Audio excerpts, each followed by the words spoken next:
Alors bonsoir à tous, alors je suis moi Grégoire Lambert, je suis chargé de mission agriculture et alimentation à la communauté de communes Alpes d'Azur. Donc c'est moi qui vais avoir le plaisir d'animer cette visioconférence avec l'aide d'une de mes collègues Camille Méline. Et donc moi je vais passer tout de suite la parole à Gilbert Martinelli, donc, qui est mon vice-président de la communauté de communes Alpes d'Azur, délégué à l'agriculture, à la forêt et aux espaces naturels. D'accord. Bonsoir à toutes et à tous. C'est Grégoire. Donc, je suis Gilbert Martinelli, vice-président de la communauté de communes Alpes d'Azur, délégué à l'agriculture, forêt et espaces naturels et maire de la commune de Pierre-Lasse. Alors, ce soir, je représente Charles Anginesi, président de l'intercommunalité. Je souhaite la bienvenue à tous les participants à ce troisième et dernier rendez-vous ouvert à tous autour des enjeux contemporains de l'agriculture et de l'alimentation en vue de l'élaboration du projet alimentaire territorial des Alpes d'Azur. Cette visioconférence s'inscrit dans le cadre d'un cycle de 3 visioconférences. La première conférence organisée le 25 octobre dernier, intitulée « Changement climatique dans les Alpes d'Azur, quelles conséquences locales pour l'agriculture ?» au cours de laquelle sont intervenus Météo France et le GREC Sud. Gilbert, excusez-moi de vous interrompre, je crois qu'il y a une petite, vos feuilles de papier qui doivent frotter le micro, on entend... D'accord. Oui. On entend un petit bruit, pas de souci. Donc j'en suis à la seconde conférence organisée le 14 décembre intitulée Alimentation et nutrition, la santé dans l'assiette, au cours de laquelle sont intervenus l'INSERM et la chaire alimentation du monde de l'UNESCO. Ces conférences sont enregistrées et les liens vous seront prochainement communiqués via la page Facebook de la CCAA et par mail pour les personnes inscrites. Ça va arriver dans les prochains jours, donc. Les vidéos sont prêtes. Les vidéos sont prêtes à bientôt partir. Mais ce cycle de conférence n'est qu'un préalable. Les élus, agriculteurs et partenaires du territoire seront conviés au mois de mars 2022 à proposer la vision et la trajectoire souhaitée pour l'agriculture et l'alimentation des Alpes d'Azur. Je tiens à remercier dès à présent nos partenaires dans cette démarche, le Conseil départemental des Alpes-Maritimes, la Chambre d'agriculture, le CERPAM, la SAFER PACA, l'ADER 06, le GEDAR et Terre de Liens PACA. C'est une action financée localement par le programme européen LEADER. Ce soir, nous abordons le thème du système alimentaire. Nous allons d'une part aborder le volet de la production agricole et du changement climatique et également aborder le sujet de l'alimentation et de la santé. L'objectif d'aujourd'hui est de mettre en lumière l'ensemble des étapes des acteurs, des flux de matière et d'énergie qui connectent la production à la consommation et qui contribuent à assurer un approvisionnement alimentaire de notre territoire. Pour faire le point sur ce sujet et apporter des premières pistes d'action, 2 invités intervenant ce soir. Andrea Lulovikova, membre de l'association Les Greniers d'Abondance, et Yuna Schifolo, directrice de la recherche à l'INRA, l'Institut de recherche sur l'agriculture, l'alimentation et l'environnement, et membre du RMT, Réseau mixte technologique, alimentation locale. Je vous souhaite une bonne conférence et les questions et les échanges soient fertiles pendant cette conférence. Je redonne la parole à Grégoire pour la suite de la soirée. Grégoire, c'est à toi. Merci Gilbert. Du coup, avant de démarrer, j'ai 3 informations à vous donner. Donc, alors, on est sur le logiciel Teams. Donc, pour le déroulement de la visioconférence, enfin pour un bon déroulement, donc, je suggère donc à tous de couper les micros. Pour rappel, la visioconférence est enregistrée donc pour une mise en ligne future. Donc, pour ceux qui ne souhaitent pas apparaître, je le répète, il vous suffit de couper la caméra. Donc, c'est le petit icône qui apparaît en haut à droite avec la caméra. Il vous suffit de cliquer dessus. Et enfin, 3e information, donc c'est moi qui aurai le plaisir d'animer cette visioconférence avec ma collègue Camille Méline. D'ailleurs, je lui passe la parole pour qu'elle précise le fonctionnement de nos échanges pour la soirée. Camille, je te passe la parole. Bonjour à tous, donc, je suis Camille Méline, la chargée de mission réduction des déchets pour la communauté de communes Alpes d'Azur. Donc, comme l'a dit Grégoire, ce soir, je vais l'aider à animer cette conférence, en notamment reliant vos questions. Donc, nous aurons la possibilité d'échanger via le chat. Donc, la barre de chat, vous pouvez y avoir accès en haut à droite, vous avez une petite bulle. Si vous cliquez dessus, ça va vous ouvrir la conversation de la réunion et vous pourrez saisir votre message, donc que ce soit des questions que nous relayerons tout au long de la soirée aux intervenants ou des suggestions et des remarques. Alors peut-être que nous n'aurons pas le temps d'y répondre lors de la conférence, mais nous en prenons bien note et elles nous permettront d'alimenter notre réflexion. Voilà. Sur ce, je vous souhaite une bonne conférence et je redonne la parole à Grégoire.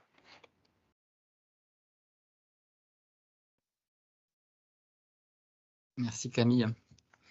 Mais donc, comme l'a souligné Gilbert Martinelli, en fait, derrière chaque produit alimentaire, il y a un ensemble de personnes, d'organisations qui ont œuvré à nous fournir ce produit-là, et ceux qu'on ait l'habitude en fait, de se fournir soit en circuit court, en vente directe, auprès de magasins de producteurs, ou auprès de chaînes plus longues, que ce soit des grandes et moyennes surfaces ou autres.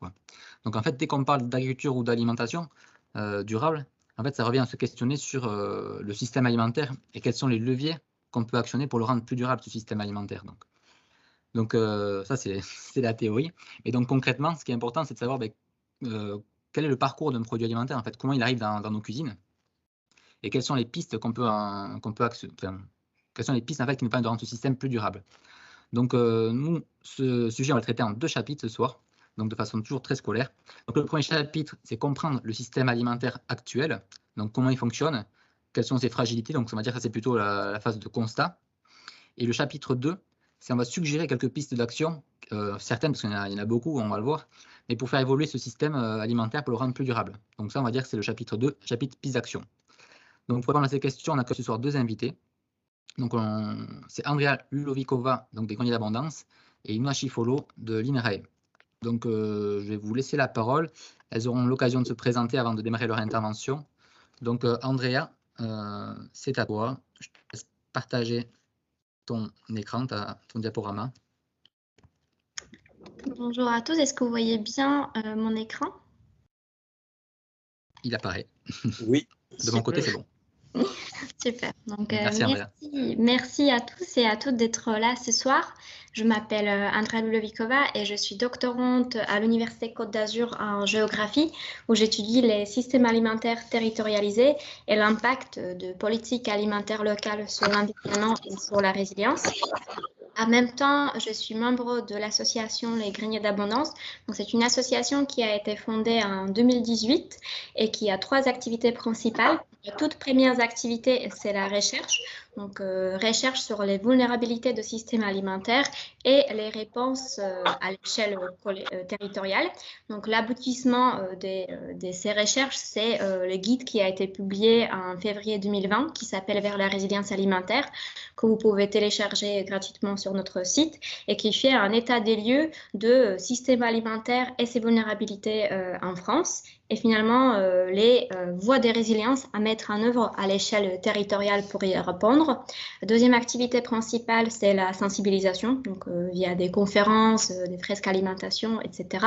Et troisième activité, c'est l'accompagnement qui est principalement visé vers les collectivités territoriales. Donc ça peut être soit l'accompagnement d'une collectivité en question via des projets recherche-action, ou ça peut être également création des outils comme par exemple l'outil numérique Crater, que vous connaissez peut-être, donc qui a été développé par nos bénévoles, et c'est un calculateur de résilience alimentaire de territoire. Donc vous pouvez aller sur crater.résiliencealimentaire.org et vous pouvez saisir n'importe quel territoire et l'outil va vous sortir un nombre d'indicateurs qui permettent de faire un pré-diagnostic de système alimentaire de territoire en question. Donc, pour commencer la présentation, comme disait Grégoire, j'aimerais bien tout d'abord exposer un peu la complexité du système alimentaire et son fonctionnement en prenant un exemple d'un produit de consommation banale, comme par exemple un yaourt à la fraise. Donc, si on regarde ces produits, il est composé de plusieurs ingrédients. Donc, voici la liste d'ingrédients à gauche. Donc, c'est tout d'abord le yaourt, donc plusieurs composants de lait. Donc, ça peut être lait écrémé, crème, poudre de lait, ferment lactique, etc. Donc, l'ensemble de ces composants ont été produits tout d'abord à la production de lait des vaches. Donc, tout d'abord, la quasi-totalité ou une grande partie de vaches laitières en France provient d'une seule race qui s'appelle, c'est la race Prim Holstein, qui a été sélectionnée parce qu'elle produit beaucoup de lait. Donc, dans une agriculture conventionnelle, cette vache, elle va manger annuellement environ 1 tonne de céréales, de graines de céréales et de tourteaux, donc de soja ou de colza. Elle va manger également environ 2 tonnes de maïs en silage. Donc aujourd'hui en France, on est déficitaire en termes de protéines végétales pour tout ce qui concerne l'alimentation animale. Donc il y a des grandes chances que dans une agriculture conventionnelle, ces types de produits seront importés. Donc, ça peut être de soja par exemple importé de Brésil. Donc c'est également des céréales ou des produits qui sont cultivés dans des conditions d'agriculture intensive, donc c'est-à-dire en utilisant un grand nombre de fertilisants et des pesticides. Donc ces pesticides et fertilisants sont souvent importés en France, donc souvent des engrais de synthèse, elles proviennent notamment d'Afrique du Nord, comme par exemple le Maroc. Les pesticides, elles peuvent être fabriquées dans les usines partout dans le monde, comme par exemple en Inde. Donc pour leur production et leur transport envers les cultures dont on a besoin, on nécessite déjà une quantité importante d'énergie et d'intrants. Donc, quand tout ça est fait, donc quand on obtient le lait, ce lait doit aller dans une usine, dans une laiterie, où on doit séparer l'ensemble de ces composants. Donc, de nouveau, on va utiliser une énergie pour faire ces processus. Deuxième composant sur la liste d'ingrédients, c'est la fraise. Aujourd'hui, en France, on importe environ la moitié des légumes et des fruits qu'on consomme. Donc, c'est bien probable que cette fraise, elle provient quelque part de l'Espagne et qui a été produite sous les conditions d'agriculture intensive, donc souvent se serre hors sol en utilisant une grande quantité d'engrais et de pesticides. Donc, en France, on importe beaucoup d'une certaine région d'Espagne qui s'appelle, qui se situe à la péninsule d'Almeria, donc qui est aussi appelée la mer de plastique. Donc, vous pouvez voir à gauche, donc c'est à partir des images satellitaires, on peut voir la quantité de cerfs qui est présente. Donc voici une image un peu plus précise de cerfs qui sont présents sur ces territoires. Donc, on sait aujourd'hui que les nappes phréatiques sur ces territoires sont en train de s'évider dû à la large quantité d'agriculture qui est présente. Les pratiques agricoles sont souvent très intensives et les conditions de travail sont souvent très questionnables. On y emploie des réfugiés souvent qui viennent de l'Afrique du Nord et qui travaillent souvent dans des conditions assez dures avec la chaleur qui peut atteindre jusqu'à 50 degrés et souvent sans matériel de protection face aux pesticides. Donc, troisième composant c'est le sucre. Donc, en France, on a une filière de betteraves sucrières qui est très présente, donc, qui emploie notamment une grande quantité de pesticides qui s'appellent des pesticides type néonicotinoïdes qui ont été interdits en France dû à leur toxicité pour les insectes pollinisateurs, mais qui a été aujourd'hui réintroduit parce que l'année dernière, cette filière a subi une attaque d'un puceron vert qui a obligé cette filière de demander une réautorisation de ces pesticides sur les marchés et qui a d'ailleurs été réautorisée cette année. Donc de nouveau, on utilise une grande quantité d'intrants, beaucoup de transport et d'énergie pour derrière transformer cette betterave en sucre. Donc la même histoire se répète pour l'autre ingrédient qui est le jus de carotte. Donc on doit produire de carottes, ça demande beaucoup de ressources. Il faut le transformer dans une légumerie, ça demande de transport, ça demande de l'énergie. Même histoire pour l'amidon, transformer de maïs, il faut cultiver le maïs, il faut que ça aille dans une amidonnerie, il faut séparer l'amidon, donc ça demande de nouveau énergie. Pareil pour les épaississants donc là c'est l'épaississant utilisé, c'est la gomme de Gare, donc c'est une légumineuse qui est principalement cultivée au Pakistan ou en Inde, donc souvent dans des cultures assez intensives, qui doit être ensuite transportée dans les usines et transformée. et transportés ensuite en France. Et puis il y a les carrageenan, donc c'est E407, donc c'est un extrait d'une algue rouge qui est cultivée majoritairement aux Philippines et en Chine et qui de nouveau demande une grande quantité de pesticides, d'engrais et de transformation et d'énergie. Et la même histoire pour les arômes. Donc juste pour créer ces produits de yaourt à la fraise, on a dû déjà solliciter dizaines d'espèces végétales qui sont cultivées sur 4 continents et qui ont dû parcourir une distance assez importante pour être finalement amenées à les plateformes logistiques, donc, et qui doivent être ensuite dispatchées dans les magasins où les consommateurs vont venir les chercher principalement en voiture. Donc, l'idée de cet exemple, c'était de vous montrer surtout que l'agriculture et la production agricole, ce n'est qu'un composant de système alimentaire parce que celui est composé de plusieurs finalement maillons. Ça peut être, ça commence avec la politique foncière agricole, il y a derrière tous ceux qui sont les intrants agricoles utilisés, puis il y a la production, mais il y a également toute la transformation, distribution, consommation, mais également gestion des déchets. Et entre chacune de ces étapes, il y a souvent beaucoup d'utilisation d'énergie et de transport. Donc, pourquoi ce système il est si complexe? Donc, ce système s'est beaucoup complexifié ces 60 dernières années, depuis la fin de la Deuxième Guerre mondiale. Donc, depuis cette période, la France s'est donné un objectif de finalement assurer l'autonomie alimentaire du pays et augmenter la production, ce qui a mené vers le fait qu'on a réussi à doubler notre production agricole tout en diminuant les surfaces agricoles. Donc, et ceci a pu être fait notamment à plusieurs facteurs techniques d'innovation. Donc, c'est notamment la motorisation qui s'est généralisée, mais également l'utilisation importante d'irrigation, d'engrais minéraux, des pesticides et également la sélection variétale de semences qui ont été choisies notamment pour leur capacité de haut rendement.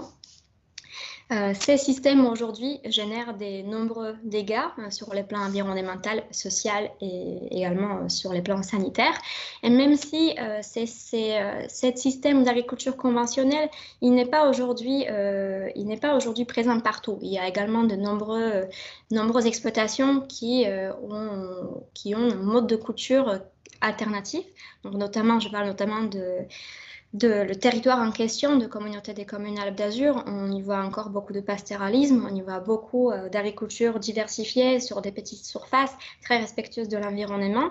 Néanmoins, c'est qu'il faut se rendre compte qu'aujourd'hui, notre département, il a une très faible autonomie alimentaire.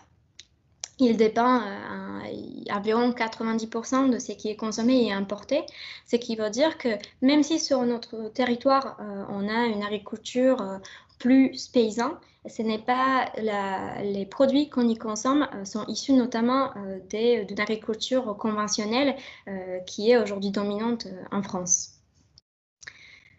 Face à ces systèmes qui est aujourd'hui considéré comme défaillant, car il génère de nombreuses externalités négatives, il est aujourd'hui très vulnérable face à de nombreuses menaces qu'il va devoir faire face dans le futur proche ou qu'il fait déjà face aujourd'hui.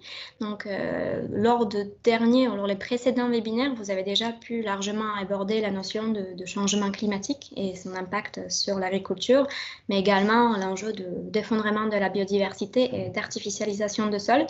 Donc, c'est pour ça que pour aujourd'hui, on a choisi plutôt d'aborder la question d'épuisement des ressources énergétiques et minières et les crises politiques et sociétales et économiques. Donc, je vais commencer avec le sujet de l'épuisement des ressources énergétiques et minières. Donc, comme on a vu ensemble sur l'exemple de yaourt à la fraise, donc finalement, ce système il est très dépendant de pétrole, donc des énergies fossiles, mais également des ressources minières, comme par exemple tout ce qui est aussi utilisé pour les fertilisants, donc pour avoir suffisamment d'azote, de phosphore et potassium. Donc là, à gauche, on voit par exemple une mine de phosphate au Togo. Donc, ce sont des mines qui génèrent beaucoup de pollution locale et qui nécessitent une grande quantité d'énergie. Donc, il n'y a pas uniquement toute l'énergie qui est utilisée sur l'exploitation agricole, donc pour les tracteurs, pour les chauffages de serres et des bâtiments, mais il y a également tout ce qui est utilisé en amont, donc pour la production de produits phytosanitaires, pour la production d'engrais, pour la production de matériel et des outils, mais également donc, toute cette énergie pour les bulldozers, pour les excavatrices, pour les transports notamment, et également toute cette énergie et de transport qui se situe en aval de la production agricole. Donc, on estime aujourd'hui qu'il y a environ 30 000 semi-remorques qui traversent la France pour transporter les produits alimentaires chaque jour. Et on estime également qu'un consommateur moyen en France parcourt environ presque 1400 km pour faire ses courses alimentaires chaque année. Donc, et ce qui est particulièrement vrai sur les territoires ruraux, comme notre territoire. Donc aujourd'hui, ce système, il est très dépendant des ressources en pétrole sur la quasi-totalité de cas. Et pas uniquement ces ressources fossiles sont une source importante de changement climatique et génèrent des pollutions de l'eau, de l'air et de sol, mais leur disponibilité future n'est aujourd'hui plus garantie.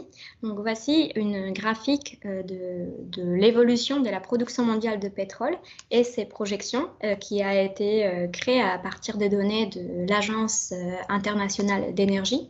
Donc, ce qu'on voit là-bas, c'est que la production de pétrole conventionnel, elle stagne depuis 2005 environ. On considère que le pic de pétrole conventionnel a été franchi à 2008. Et depuis, on a découvert des sources de pétrole de schiste, donc pétrole non conventionnel, ce qui a permis à répondre à la demande qui augmente chaque année de pétrole.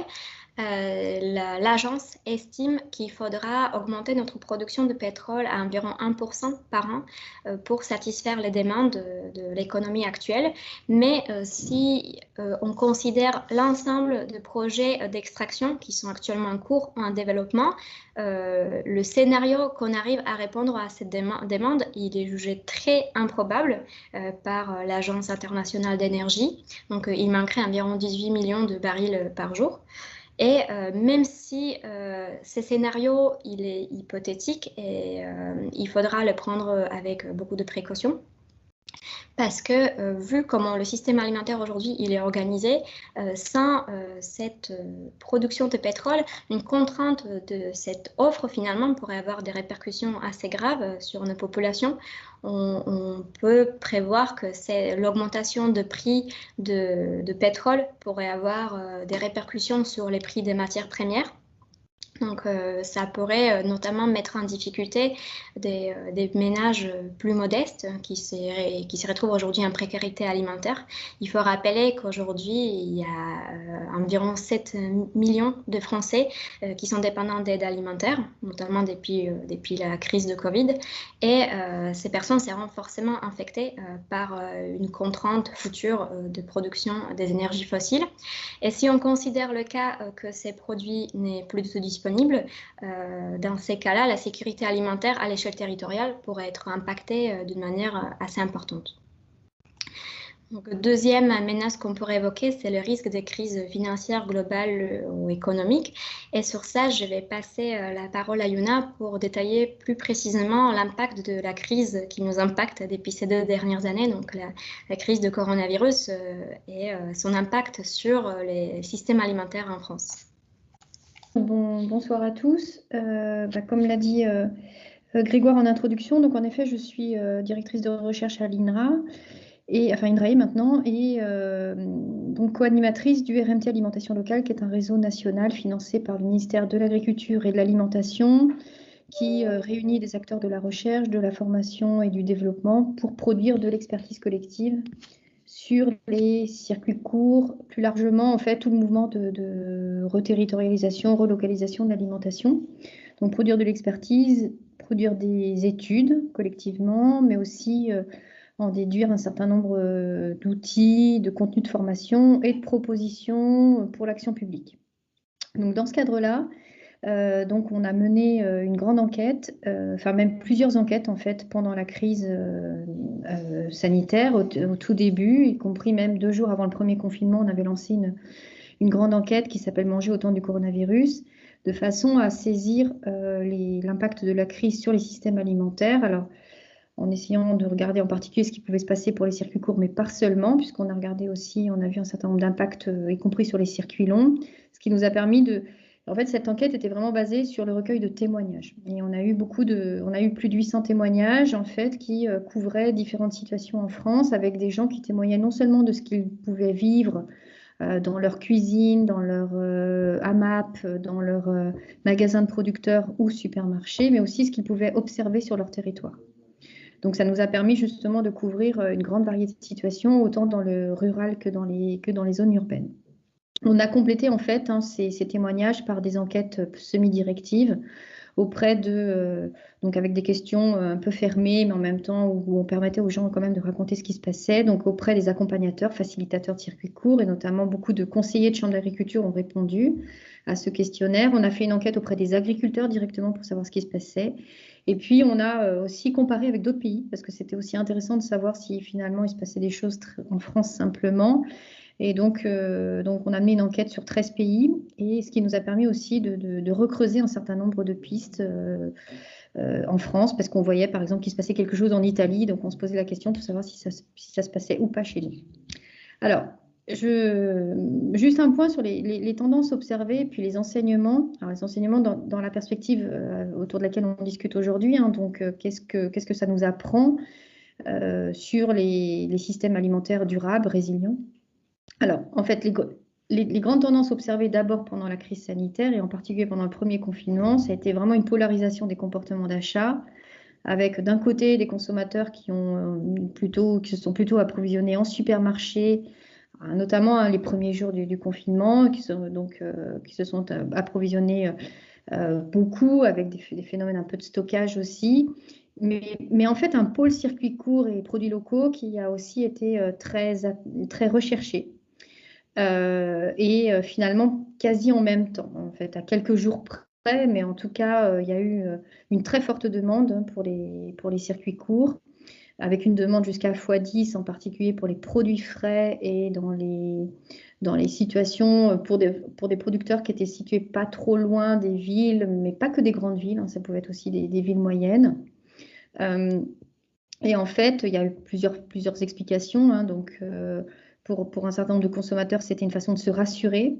Et je renvoie par là qu'en fait, voilà, le local, le proche, ce qu'on maîtrise finalement, ça rassure. Et là, je tombe sur un YC. Désolé, il y avait un intervenant qui n'avait pas coupé le micro. Oui, excusez-moi. Non, je voulais voir si ce n'était pas une réaction. J'ai corrigé. Ok, je continue. Donc, c'est un moment voilà, les circuits courts ont rassuré. Notamment pour un certain nombre de consommateurs, c'était l'idée que le produit avait moins voyagé, donc il avait été moins manipulé, donc à moindre risque de contamination. Mais c'est aussi cette idée que plus on achète directement, plus on sait d'où ça vient, comment ça a été fait. Et donc, finalement, c'est ce même mouvement qui est un des facteurs qui est à l'origine du renouveau des circuits courts fin des années 90, début des années 2000, au moment de la vache folle, où des consommateurs ont préféré justement, donc ont eu une forme de méfiance ou de défiance vis-à-vis des circuits longs, assez opaques, et finalement donc de préférer se rassurer dans la proximité, dans le lien direct au producteur. On a retrouvé ce même mouvement, y compris chez des gens qui nous ont rappelé cet événement de la vache folle. C'est aussi parce qu'on avait plus de temps pour cuisiner, ce qui amène à s'intéresser aussi à la qualité des produits, à chercher des produits plus frais. Alors, ce qui n'est pas que favorable au circuit court, mais qui l'a été, dans beaucoup de cas, ça l'a été. C'est aussi en lien avec des préoccupations de santé, une solidarité aussi de la part de consommateurs, en particulier quand les marchés de plein vent ont été fermés dans beaucoup de cas en France. Je ne sais pas si c'est le cas chez vous, mais en tout cas, ça a suscité un intérêt, enfin, une envie d'être solidaire vis-à-vis des consommateurs. Et il se passe... C'est aussi en lien avec l'influence il y a eu beaucoup d'enfants qui sont arrivés, qui ont habité avec leurs parents, des enfants qui peuvent être aussi, donc des jeunes adultes en fait, qui est plus sensibles au circuit court. Donc voilà, tout ce brassage un peu a fait circuler des idées autour de la consommation au circuit court. Et puis pour certains, c'était aussi finalement, paradoxalement, une nouvelle opportunité plus pratique, puisqu'il y a eu, je vais en reparler juste après, mais donc des nouvelles opportunités de consommer en circuit court, puisqu'il y a eu du drive, il y a eu des livraisons à domicile que ne faisaient pas forcément les producteurs auparavant. Donc, et il y a eu des groupements d'achat entre voisins de quartiers, de villages. Un consommateur ayant déjà des liens avec des producteurs a organisé finalement des commandes collectives pour en faire profiter les voisins. Si bien que voilà, ça a entraîné, ça explique pourquoi justement ce pôle circuit court produits locaux, il a progressé, en particulier pendant le premier confinement, et puis ensuite il a continué aussi, il a gardé plus de clientèle, hein, même si on reverra juste après que c'est moins simple aujourd'hui, mais c'est d'autres facteurs qui jouent. Mais en tout cas, il y a eu une nouvelle clientèle qui est arrivée. Ce qui nous amène aussi à regarder, à voir en fait que les exploitations en circuit court, globalement, ont été peu perturbées par la crise sanitaire. Parce que finalement, ça révélait qu'ils étaient faiblement dépendants des apports extérieurs. C'est-à-dire que, alors ça confirme des travaux. Moi, je travaille sur les circuits courts depuis plus d'une quinzaine d'années maintenant, presque 20. Et en fait, voilà, on mène des études sur des échantillons très, très importants. On avait vu que les exploitations en circuit court, globalement, elles sont moins dépendantes des intrants d'origine extérieure, que ce soit les engrais, que ce soit les semences, que ce soit aussi la main-d'œuvre. Donc, les exploitations en circuit court emploient davantage une main-d'œuvre locale ou d'origine familiale. Si bien que, voilà, même s'il y a eu au niveau de la logistique internationale, hein, des perturbations dans la fourniture d'intrants, en particulier, par exemple, il y a eu des difficultés d'approvisionnement sur des compléments alimentaires pour l'élevage qui viennent de Chine. Donc, il y a eu une tension, en tout cas, sur certains éleveurs, mais plutôt, justement, les éleveurs en circuit long et pas en circuit court qui s'approvisionnent autrement, y compris, alors même si ce n'est pas encore beaucoup développé, mais qui produisent une partie de leur alimentation, enfin, en tout cas, qui produisent une partie de leur alimentation à la ferme, hein, même si au niveau de la France, évidemment, on reste assez dépendant. Donc, c'est aussi parce que les exploitations en circuit court ont classiquement plusieurs débouchés, et ils peuvent combiner du court et du long, mais aussi plusieurs circuits courts, si bien que même s'il y a eu une fermeture des marchés de plein vent, par exemple, donc il y a pu avoir une compensation et un rebond sur les autres débouchés. Ça a aussi révélé finalement, parce que la crise, c'est aussi la fermeture de la restauration collective. Finalement, ça n'a pas perturbé plus que ça les exploitations, ce qui montre que le débouché, en tout cas direct, donc l'approvisionnement direct de la restauration collective est encore peu développé. Hein, par contre, finalement, les exploitations ont été beaucoup plus, au niveau français, donc beaucoup plus perturbées par la fermeture des marchés de plein vent, qui est finalement, c'est le recensement agricole qui nous le montre, hein, donc c'est le deuxième circuit court le plus utilisé par les producteurs après la vente à la ferme, et c'est aussi un circuit qui est c'est le circuit le plus utilisé par les consommateurs, loin devant d'autres circuits, et c'est un circuit qui est très apprécié.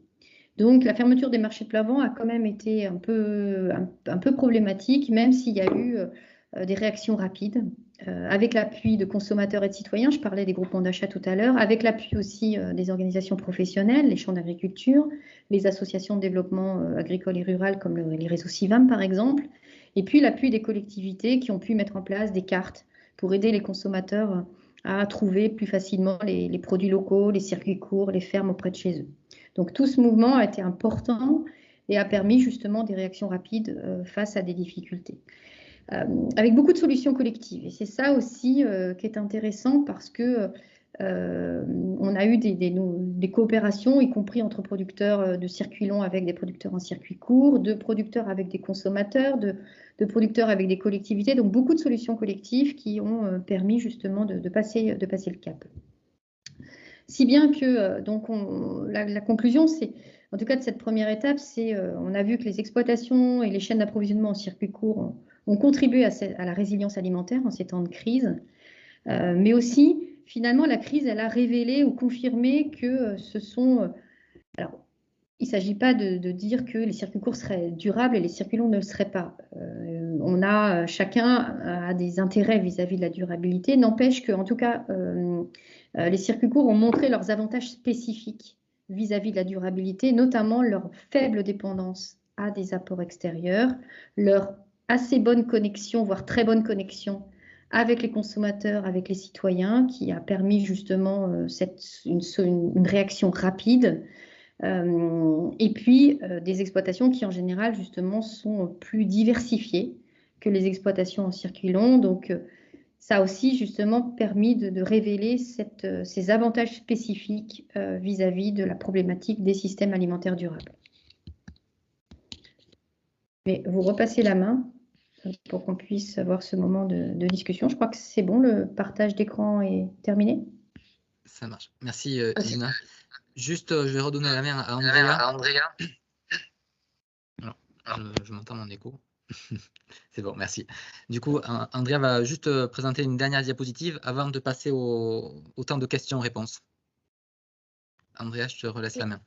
Ça marche. Donc, juste pour finir sur celle-là, c'était le système conventionnel qui est basé souvent sur les chaînes d'approvisionnement très longues et qui utilise une grande quantité d'entrants, fait face à ces nombreuses menaces dont une partie on a évoqué. Et face à cela, il faut absolument se tourner vers un système alternatif, un système qui est plus résilient. Donc, et dans ces cadres, on définirait la résilience alimentaire en tant que la capacité d'un système à assurer la sécurité alimentaire et faire face aux perturbations qui peuvent être variées et imprévisibles, comme par exemple le Covid. C'est qui distingue finalement la résilience alimentaire avec le système alimentaire durable, qui est un système alimentaire à faible impact environnemental, qui repose sur des systèmes économiquement équitables et qui ne nuit pas à la possibilité des générations futures de se garantir une alimentation diversifiée et pareil à faible impact environnemental. Donc l'idée c'est de tendre plus vers ces systèmes, et dans la deuxième partie de cette présentation on vous présentera quelques pistes d'action qui peuvent être menées à l'échelle territoriale pour aller vers ces systèmes plutôt alternatifs. Et là donc il y a une petite partie des questions-réponses par rapport à cette première partie de présentation. J'ai fini le partage. Merci Andrea. Merci à toutes les deux pour cette première partie d'intervention. Camille, est-ce qu'on a des premières questions?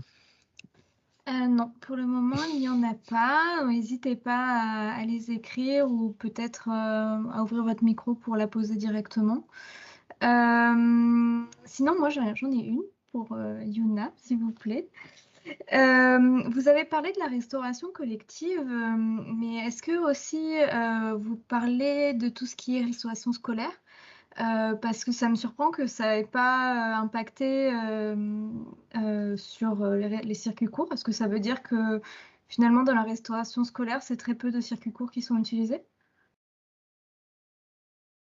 Ben oui, c'est bien, vous avez répondu. Ouais, voilà. En effet, je suis au niveau, ça n'empêche pas que dans des situations spécifiques, je vois qu'il y a une personne de Mons-en-Sartoux, enfin vous me corrigerez si je n'ai pas bien dit, mais en tout cas on a évidemment des cas exemplaires de cantines scolaires qui s'approvisionnent localement et avec beaucoup de bio ou des fois 100% bio, donc voilà, on a des très bons exemples en France, mais globalement en moyenne, et c'est aussi ça qu'a révélé la crise, c'est qu'on est encore très peu avancé, c'est-à-dire que, sauf exception, quelques exploitations peuvent avoir beaucoup investi dans ce débouché-là, ou parce qu'il y a eu une coopération qui a pu se faire avec la collectivité, mais globalement, c'est encore un système qui s'approvisionne peu en direct auprès de producteurs. Il y a encore donc un gros potentiel de développement à ce niveau-là. D'accord, merci pour votre réponse. En tout cas, l'impact vis-à-vis de la fermeture des marchés de plein vent, qui a été beaucoup plus problématique, puisque beaucoup d'exploitations, c'est important, la trésorerie, enfin, l'apport de trésorerie lié au marché de plein vent, enfin, le marché de plein vent dans le revenu, quand on est un producteur en circuit court, il est important. Et donc, on a vu justement beaucoup plus de producteurs qui pouvaient être en difficulté Mais bon, qu'on surbondir. Hein. Globalement, quand même, les producteurs en circuit court ont surbondir. Sauf dans certaines, ça a été plus compliqué, notamment on a vu pour les producteurs de fromage. D'accord. Alors, il y a une question dans le chat. Alors déjà, ça commence par une remarque et ensuite par une question. Donc, nos territoires font encore l'objet d'une urbanisation intensive, notamment dans les plaines fertiles, par exemple la basse plaine du Var, ce qui nuit à toute future résilience. Est-ce qu'il y a, enfin, à quand un moratoire? Est-ce qu'il y a quelque chose qui est prévu ou c'est pas encore d'actualité? Je vais tenter une réponse. Alors moi, je ne suis pas du tout légitime pour répondre. Là, quand on parle de Stradec, PACA ou de la basse plaine du Var, ce n'est pas sur le territoire de la communauté de communes Alpes d'Azur. Nous, au niveau de notre territoire Alpes d'Azur, on a plusieurs chances. On est en zone de montagne, donc on est quand même un territoire qui est relativement préservé de ce phénomène d'urbanisation. Nous, on a plutôt parfois même l'effet inverse, c'est plutôt on a des zones qui sont délaissées, des zones en déprise agricole. Donc c'est un sujet sur lequel la communauté de communes avec ses partenaires s'est fortement mobilisée au cours des 2 dernières années pour essayer de remobiliser ces friches pour maintenir le potentiel agricole. Alors, ça fait vraiment partie des actions importantes qui sont mises en œuvre sur le territoire Alpes d'Azur, quoi.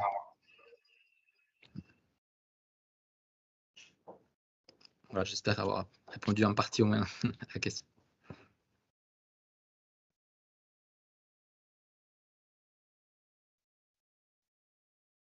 Je vous propose peut-être qu'on poursuive. Sinon, s'il n'y a pas de nouvelles questions, dans tous les cas, n'hésitez pas à les écrire dans le chat, comme l'a dit Camille. Dans tous les cas, même si on ne répond pas tout de suite, ça alimentera la réflexion dans le projet d'émergence du PAT. S'il n'y a pas de nouvelles questions, je vous propose qu'on poursuive sur le chapitre 2. Donc le chapitre 2, c'était les pistes d'action pour rendre ce système alimentaire plus durable. Donc là, je vais redonner la main à Andrea, avec qui on va détailler quelques pistes. Andrea, c'est bon pour toi? Oui, c'est bon. Vous voyez bien mon écran de nouveau? Oui, c'est bon.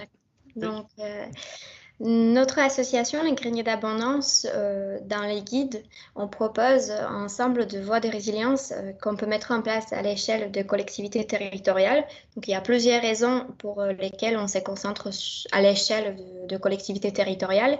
Et c'est tout d'abord la pertinence de l'échelle géographique, parce qu'on considère que dans un futur où il y a une possibilité de contraintes énergétiques, la réterritorialisation est un facteur de résilience assez important. Deuxième raison, c'est que les collectivités territoriales ont aujourd'hui des compétences qui leur permettent de mettre en place des projets de résilience alimentaire locale, comme par exemple le développement économique, la gestion de l'eau, gestion de déchets, l'aménagement de territoire. Et troisième raison, c'est que la collectivité, c'est finalement l'acteur qui connaît mieux le territoire, qui connaît mieux l'ensemble de ses composants et des acteurs qui sont présents, qui connaît les enjeux également et les besoins de territoire et qui ainsi est en capacité de finalement fédérer ce type de projet et fédérer l'ensemble des initiatives qui émergent sur les territoires ou permettre leur émergence. Donc, dans notre guide, on propose 11 voies de résilience qui concerne la globalité du système alimentaire. Donc finalement, il y a une approche systémique de prendre en compte l'ensemble du système alimentaire. Donc il y a des voies qui concernent plutôt la politique foncière, donc l'encourager l'installation des agriculteurs et préservation de terres agricoles, donc qui sont un enjeu, comme ça a été relevé tout à l'heure, un enjeu très important sur les territoires de littoral. Il y a également tout ce qui concerne les intrants agricoles, donc développement des outils et énergies locales à utiliser dans les systèmes agricoles.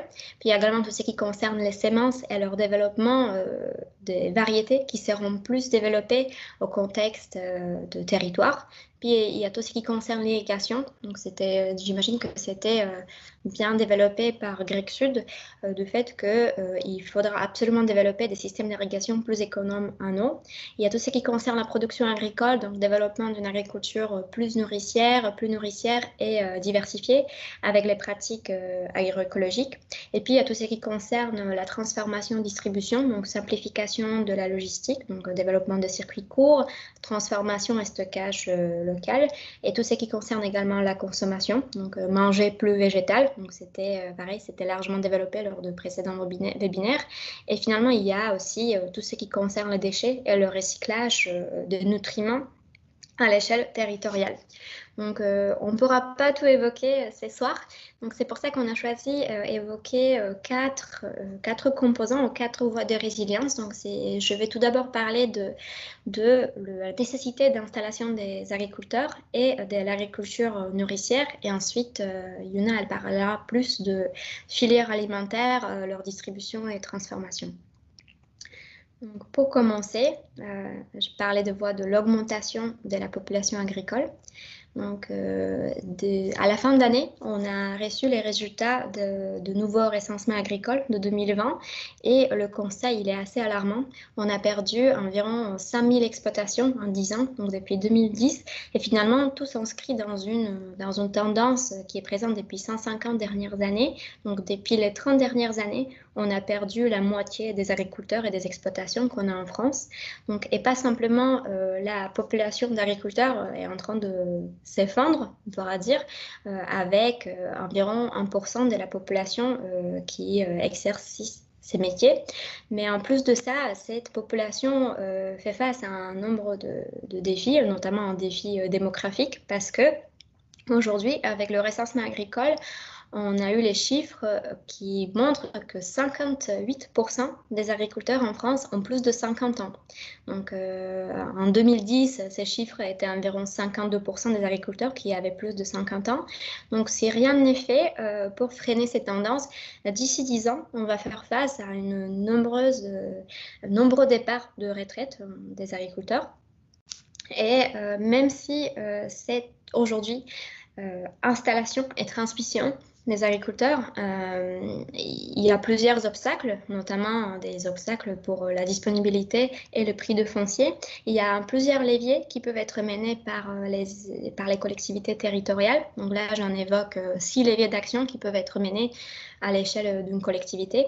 Donc tout d'abord, la toute première chose, c'est faire un diagnostic du territoire, donc une vie foncière, pour savoir qui sont les agriculteurs qui sont sur les territoires, quels sont les projets agricoles, quels sont les besoins en transmission et en installation. Donc c'est déjà un travail qui a été mené sur les territoires.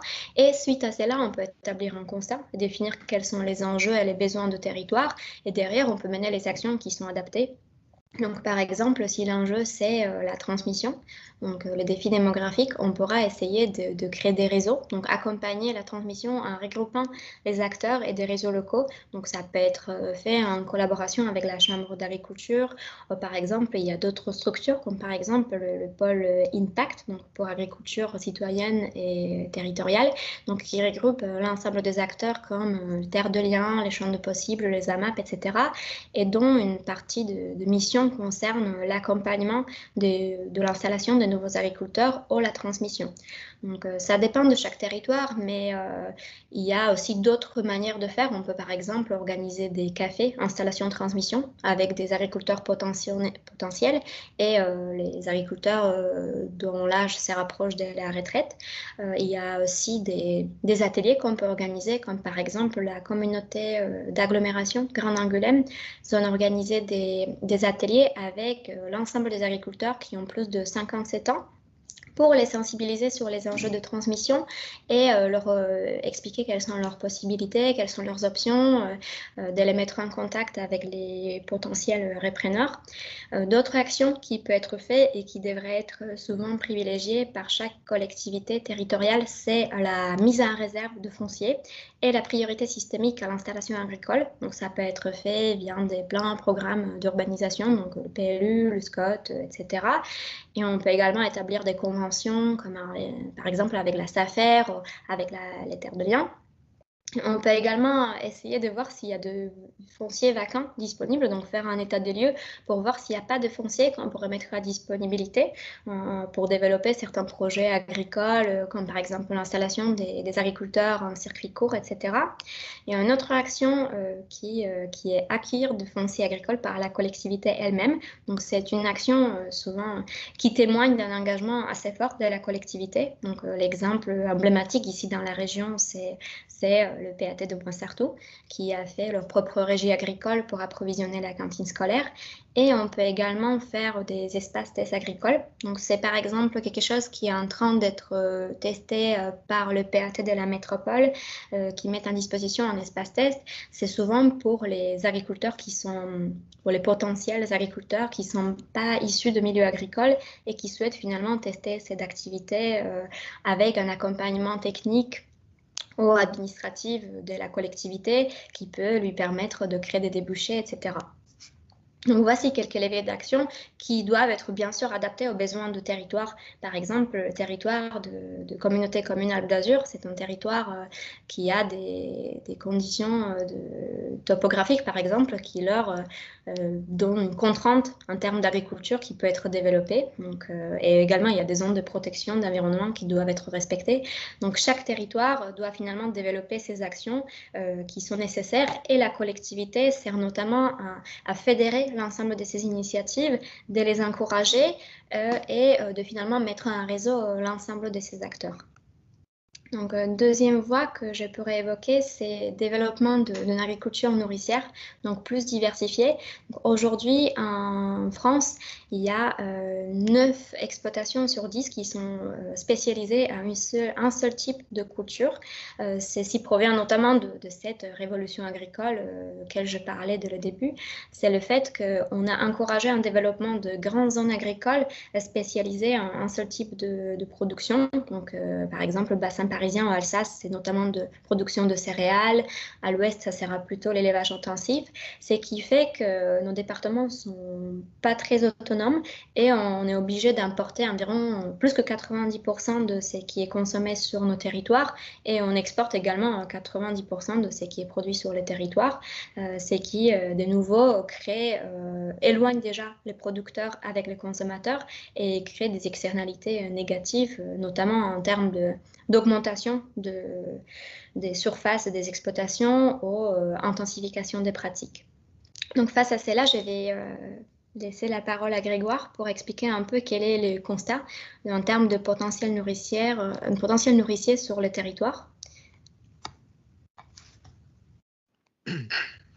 Merci Andrea. Alors, j'entends un écho, c'est bon. Du coup, ce qu'on souhaitait mettre en évidence sur le potentiel nourricier du territoire, c'était ce qu'on appelle le taux de couverture du besoin. Alors, le taux de couverture, c'est une notion qui est bien théorique. Hein. C'est comme l'a dit Andrea, finalement, 90% d'une production en général est exportée du territoire. Et en fait, on importe quasiment 90% pour satisfaire nos besoins. Donc, il y a des calculateurs qui peuvent donner des valeurs théoriques, donc comme cratère ou parcelle qui a été développé par Terre de Liens, le BASIC et la FNAB. Nous, on a fait le choix ce soir de vous présenter des chiffres qui sortent d'études de terrain, parce qu'il y a eu plusieurs études qui ont été conduites sur la communauté de communes Alpes d'Azur. Et donc, les premiers chiffres que je vais vous présenter, c'est issu d'un diagnostic qui a été réalisé en 2019 par Tertia et Hectare sur une commande du GEDA. Donc, alors pour vous dire concrètement ce qu'il en est, la lecture, c'est quand vous voyez les éléments de couleur là, on a mis un pourcentage, 12,7. Donc concrètement pour les légumes, quand on consomme 100 légumes, on en produit 12,7 sur le territoire. Donc c'est un pourcentage de production, quoi. Donc ça, c'est le taux de couverture théorique. Donc pour les fruits, on voit qu'on a un taux de couverture qui est assez faible, on descend à 2,3 pour ça. Pour la viande, on est aux alentours de 25%. Fromage, 43, donc ça c'est viande et fromage, finalement c'est attendu, on s'attend à ce que sur un territoire de pastoralisme, on ait une forte production de viande et de fromage. Pour les œufs, on atteint un taux de couverture théorique de près de 33%, et pour les céréales, on est sur un taux de couverture qui est très très faible, on est en dessous de 1%. Et les céréales, on va dire que c'est la portion énergie, on va dire que fruits et légumes, c'est tout ce qui est vitamines, viande, fromage, c'est protéines et lipides, et céréales, c'est vraiment la fraction énergétique de notre alimentation. Donc, ces chiffres peuvent être intéressants, sont révélateurs en tout cas du potentiel nourricier de notre territoire à l'instant T, donc là c'était en 2019. Mais en fait, ces chiffres-là, ils présentent un biais, c'est que pour tout ce qui est viande, fromage et œufs, en général, on fait venir du foin ou des céréales qui sont produits en fait en dehors du territoire des Alpes d'Azur. Donc, si on veut vraiment parler de résilience alimentaire, ou en tout cas de part d'autonomie alimentaire, finalement, ce qui fait plus sens, c'est de regarder directement les surfaces qui sont cultivées. Et donc, pour ça, on va passer à la diapositive suivante. Là, en fait, on a des chiffres qui sont... désolé, c'est le tableau où il y a un petit peu de données. J'espère que vous voyez bien vos écrans. Donc, c'est des chiffres qui sont issus d'un travail qu'on a mené avec les partenaires, donc la Chambre d'agriculture, le SERPAM, SAFER, ADR, Terre de Liens et GEDAR sur la période 2019-2021. Donc, concrètement, on a été enquêter tous les agriculteurs et tous les éleveurs du territoire Alpes d'Azur. Donc ça nous a permis de savoir quels étaient les modes d'utilisation des parcelles, des espaces.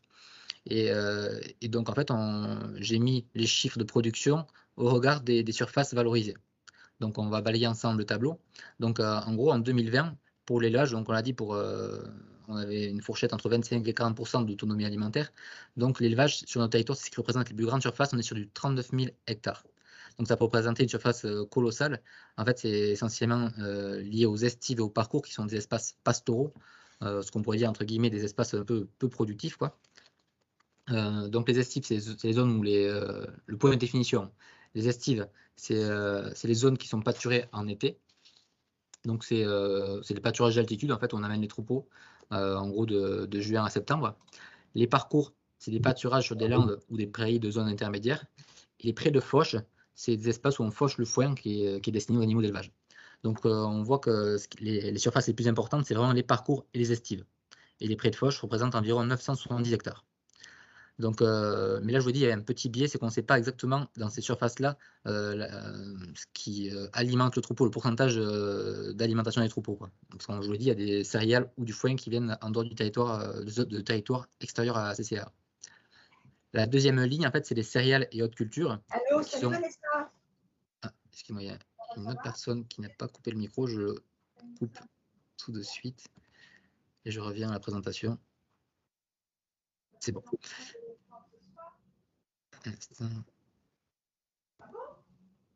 C'est bon, les aléas du direct. Donc sur la deuxième ligne, c'est les céréales et autres cultures. Donc là, c'est vraiment destiné à l'alimentation humaine. On a 4 hectares qui sont cultivés chaque année sur la communauté de communes. Donc c'est très faible, 4 hectares. Pour donner un ordre de grandeur, c'est un peu plus de 8 terrains de foot. Voilà, donc c'est pas énorme. Et ça représente donc 0,5% de notre autonomie alimentaire en céréales. Pour les fruits, on est donc sur 4 hectares et demi, ça représente 2,3%. Et pour les légumes, là, on a un pourcentage qui est un peu plus intéressant, où on a 25 hectares qui couvrent un peu plus de 12% de nos besoins. Donc ça, c'est pour avoir des ordres de grandeur. Mais ce qu'on peut se dire, c'est que si on s'engage dans une politique alimentaire au niveau du territoire, en théorie, on devrait aller vers une augmentation de la production, en tout cas faire évoluer notre autonomie alimentaire. Et bon, là, on prend une hypothèse, par exemple, de 30%. Donc, c'est une hypothèse qui n'a pas du tout été validée politiquement avec les partenaires, etc. C'est juste un ordre de grandeur qu'on peut se fixer. 30%, c'est quelque chose qui est très ambitieux. On a dit que nous, aujourd'hui, on estime à peu près à 18% l'autonomie alimentaire juste de la CCA, juste du territoire des Alpes d'Azur. Donc, de passer à 30%, mettons, en horizon 2030, ce serait quelque chose de très ambitieux. Donc, concrètement, si on regarde les surfaces qui seraient concernées, si on applique une bête règle arithmétique, si on fait pousser tous les curseurs à 30%, on voit que pour l'élevage, on était à peu près déjà dans les clous, donc on n'a pas besoin de faire évoluer. Sur les céréales, faire évoluer à 30%, ça implique d'atteindre 240 hectares de céréales cultivées. Là, on parle que d'alimentation humaine. Voilà, donc 240 hectares, donc on voit que le différentiel est assez important. Ça implique d'augmenter, de reconquérir en gros 236 hectares de surface céréalière. Pour les fruits, on passera à 58 hectares. Donc là, on a presque 54 hectares de terre, si possible, avec accès à l'eau à reconquérir. Et pareil pour les légumes, on passe de 25 à 59. Donc là, pareil, retrouver des surfaces avec, si possible, un accès à l'eau et mécanisable, quoi. Donc on voit qu'en fait, si on passe à 30% le curseur, ça implique une reconquête agricole assez forte sur certains espaces. Donc soutien positif, j'imagine là pour tous les gens qui consultent la visio, ça peut susciter beaucoup de questions, hein. Donc Donc, je ne vais pas toutes vous les citer, il y en a plusieurs. Je n'ai pas les réponses à toutes et ce n'est pas l'objet de la visio. Mais en tout cas, certaines questions seront retravaillées dans le cadre du projet de PAT, de plan alimentaire territorial. Mais en tout cas, je vais quand même en citer quelques-unes parce que je pense que c'est bien de les avoir en tête. Par exemple, sur la partie élevage, donc là, on voit qu'on n'a pas fait évoluer les surfaces parce qu'on était déjà dans les clous. Mais nous, aujourd'hui, on a des retours de terrain, on a des éleveurs qui nous disent, mais moi, en cas de sécheresse, j'ai besoin de trouver des surfaces supplémentaires parce que les surfaces que j'ai ne sont pas suffisantes pour alimenter mon troupeau en cas de sécheresse. Donc, dans tous les cas, même si on reste à production constante, il faudra trouver des surfaces supplémentaires pour les troupeaux. Ça, c'est un premier point. D'autres sont en recherche d'autonomie. C'est-à-dire qu'ils n'ont pas aujourd'hui assez de foin, ils achètent du foin à l'extérieur, donc ils disent, ben moi, il me faut du foin. Donc même sur les prés de fauche, il serait intéressant de trouver des prés supplémentaires pour les gens pour alimenter les troupeaux. Donc déjà là, il y a deux questions qui arrivent. On peut aussi se questionner sur l'utilisation des forêts. Il y a beaucoup de zones qui ont été en déprise agricole, qui n'ont plus été valorisées et qui aujourd'hui sont colonisées par des arbres ou des arbustes. On pourrait se dire, ben, tiens, demain, est-ce que ça serait faisable que de faire de la reconquête, on va dire, pastorale, de mettre des vaches, des moutons dans des forêts? C'est ce qu'on appelle le sylvopastoralisme. Est-ce que c'est une option envisageable? Ça à discuter également. Pour les céréales, on a vu qu'il y a une surface très importante de reconquête. On parle presque de 235 hectares. Ça, c'est des surfaces qui sont en général mécanisables. Il faut qu'on puisse y aller avec des machines. Nous, sur le territoire, on serait plutôt sur les céréales plutôt sèches. Donc, pas forcément de besoin d'eau, mais mine de rien, il faut quand même un accès pour des machines, etc. Donc, ces surfaces-là, est-ce qu'elles seraient en concurrence avec d'autres cultures, d'autres prés de fourche? En fait, tout ça, ça nécecite de répondre à certaines questions. Et enfin, quand on parle de fruits et de légumes, ben, en fait, on se dit ben, il faut quand même des surfaces pour lesquelles on a de l'eau. Soit des surfaces sur lesquelles on puisse amener des réseaux, forêts, etc. Ça aussi, ça implique de nouvelles questions. Donc, on voit que poser une diapositive comme ça, c'est intéressant, mais ça crée aussi beaucoup de questions. Donc, quelques limites finalement à cette simulation que je vois là rapidement, c'est qu'en fait, l'autoproduction n'est pas comptabilisée et on est dans un territoire qui est rural. Donc, on a beaucoup de foyers qui disposent d'un potager ou même d'un jardin partagé. Donc, en fait, ça, c'est des choses qui ne sont pas aujourd'hui comptabilisées, mais qui sont intéressantes quand on parle de résilience ou des développements durables de notre système alimentaire. Un deuxième commentaire, c'est qu'il va de soi qu'en fait, c'est que si on doit aller vers 30% d'autonomie alimentaire, on fera en sorte de faire attention au potentiel des terres. On ne sera peut-être pas à 30% sur toutes les productions, peut-être qu'on sera un peu plus sur certaines et un peu moins sur d'autres. On se sera adapté. Et enfin, dernier point, c'est la prise en compte ou pas en fait, de l'évolution du régime alimentaire, comme on l'a vu à la dernière visioconférence, pour des raisons climatiques, pour des raisons de santé, aussi pour se reconnecter avec nos racines maralpines, le régime méditerranéen qui est un peu un paramètre important de notre identité, quoi. Donc voilà, il y a plusieurs paramètres qui sont susceptibles de modifier en fait, ce taux de couverture de nos besoins théoriques. Donc l'objectif de la diapo, c'était pas de vous donner des chiffres très précis, c'était d'avoir des ordres de grandeur. Donc j'espère que c'est réussi. De la situation actuelle, de celle qui pourrait être dans le futur, et de voir un peu les questionnements que ça soulève, quoi. Voilà, moi j'ai terminé pour la diapositive. Je te redonne la main, Andrea. Ça marche, merci. Donc finalement, c'est qu'on montre bien avec ces diapos, c'est que même dans un territoire où il y a par exemple beaucoup de surfaces d'élevage, on n'arrive pas à finalement satisfaire l'ensemble des besoins qui seraient nécessaires. Et finalement, l'autonomie alimentaire est assez faible, même s'il s'agit d'un territoire rural où il y a des surfaces qui sont disponibles. Donc, il y a plusieurs actions qu'une collectivité peut mener. Donc, similairement, comme avec la voie précédente, on peut déjà, la première chose à faire, c'est faire un diagnostic. Donc, c'est exactement ce qu'on vient de voir pour définir quels sont les besoins sur le territoire et derrière, essayer de favoriser cette diversification. Donc, par exemple, là, on a vu qu'il faut absolument développer plus d'arboriculture, plus de culture de céréales. Donc, finalement, ça sert à de soutenir des projets qui correspondent à ces projets de diversification pour finalement essayer de diversifier au maximum les sources de production possibles. Donc pour ça, il y a par exemple, il y a des collectivités qui se sont fixées des objectifs, donc similairement comme ça sera fait avec la communauté communale d'Azur.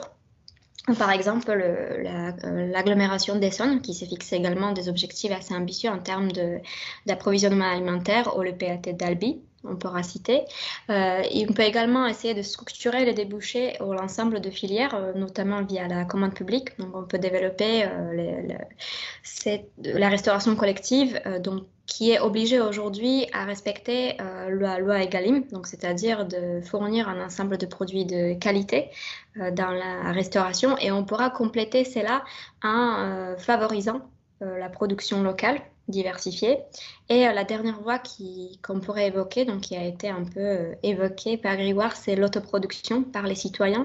Donc on sous-estime souvent la capacité des citoyens de produire finalement leur propre alimentation, mais l'exemple emblématique qu'on pourrait évoquer, c'est l'exemple de la Russie dans les années 90, où les décideurs ont fait un choix d'aménagement qui a facilité l'installation ou de création des parcelles agricoles de jardinage individuel à la périphérie des villes. Donc, par exemple, on estime qu'environ 65% des ménages de Moscou ont un jardin individuel à la périphérie de la ville.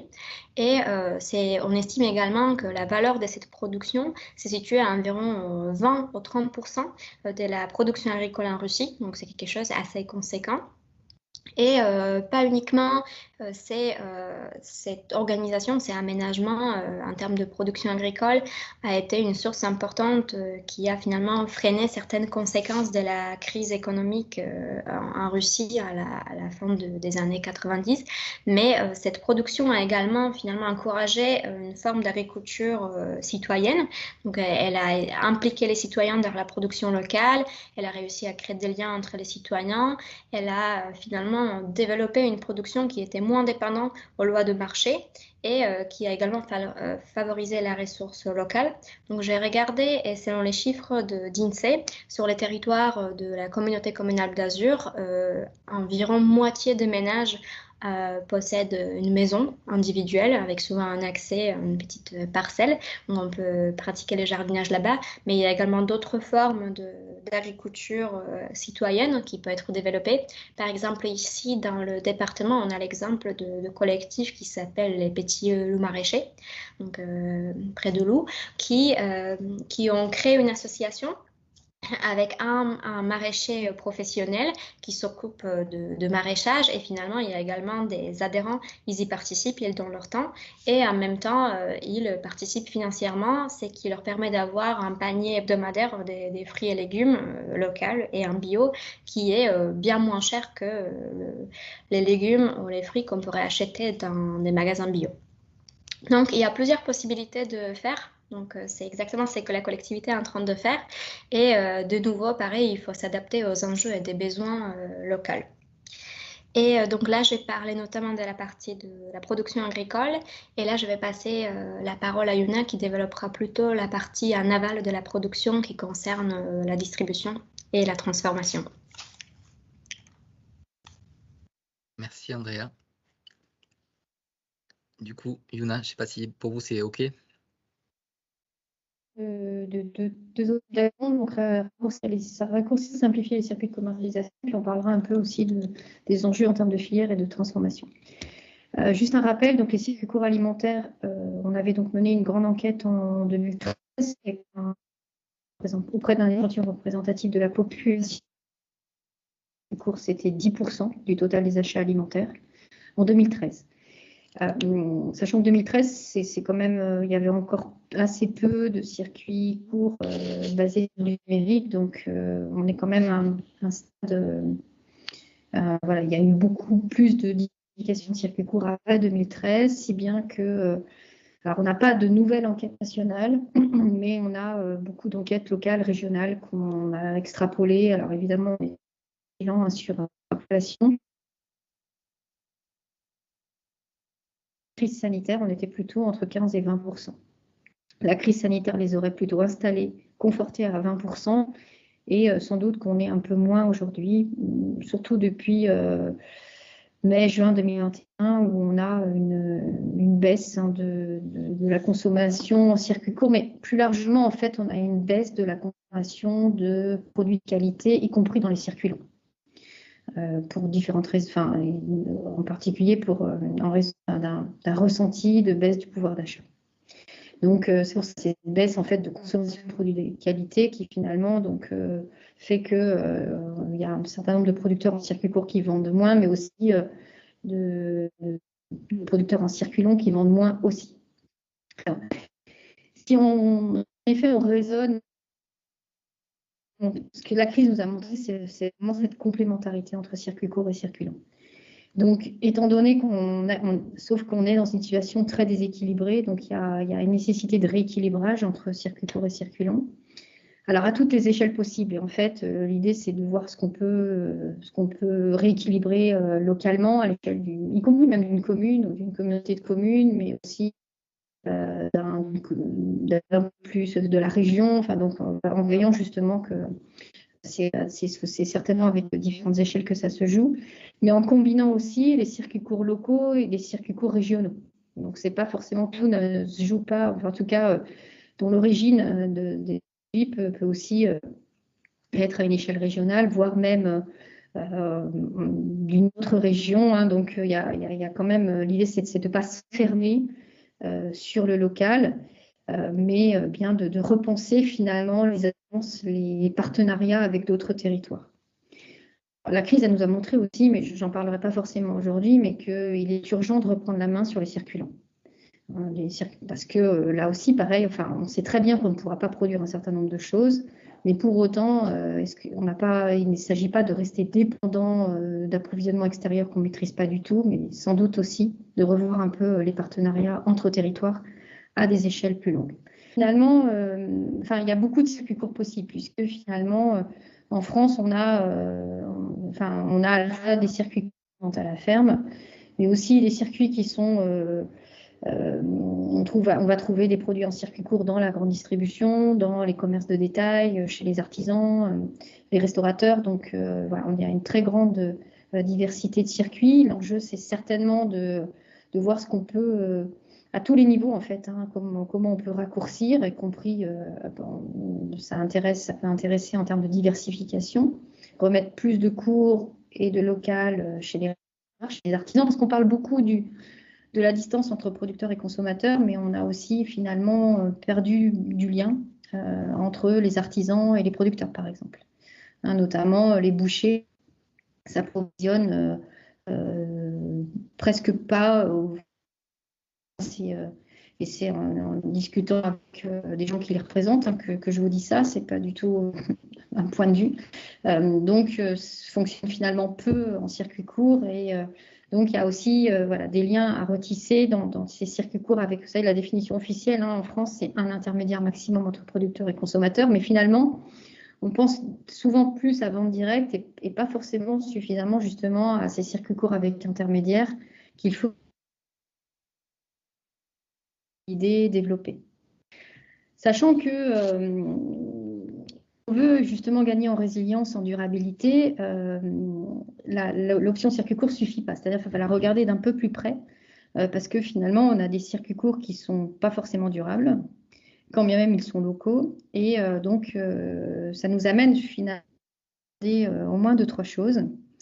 Et ce que je voulais vous montrer avec un schéma, c'est notamment revenir sur un exemple que vous connaissez, enfin justement comparer 2 exemples, sans dire qu'il y en a un qui n'est pas bien et un qui est bien et un qui n'est pas bien.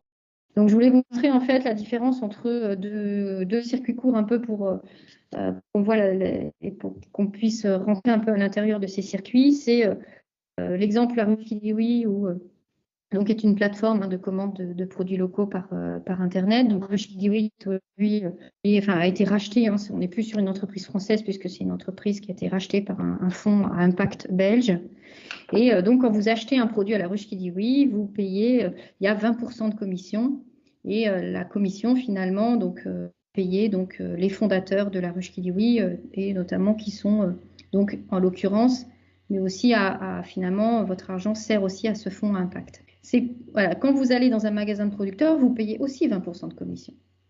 Mais quand vous payez 20% de commission, ça va servir à payer le loyer du magasin, les salariés éventuels, les frais de fonctionnement. Donc, vous voyez, ce qui est important en fait, et ce que nous, on regarde beaucoup, parce que les circuits courts est à la mode, et on a en fait, donc on regarde finalement à l'intérieur plusieurs choses. La gouvernance déjà du circuit, comment sont prises les décisions à l'intérieur du circuit court, comment est partagée la valeur aussi, hein, parce que parfois avec des circuits courts avec un intermédiaire, finalement à qui va profiter l'argent qu'on y dépense.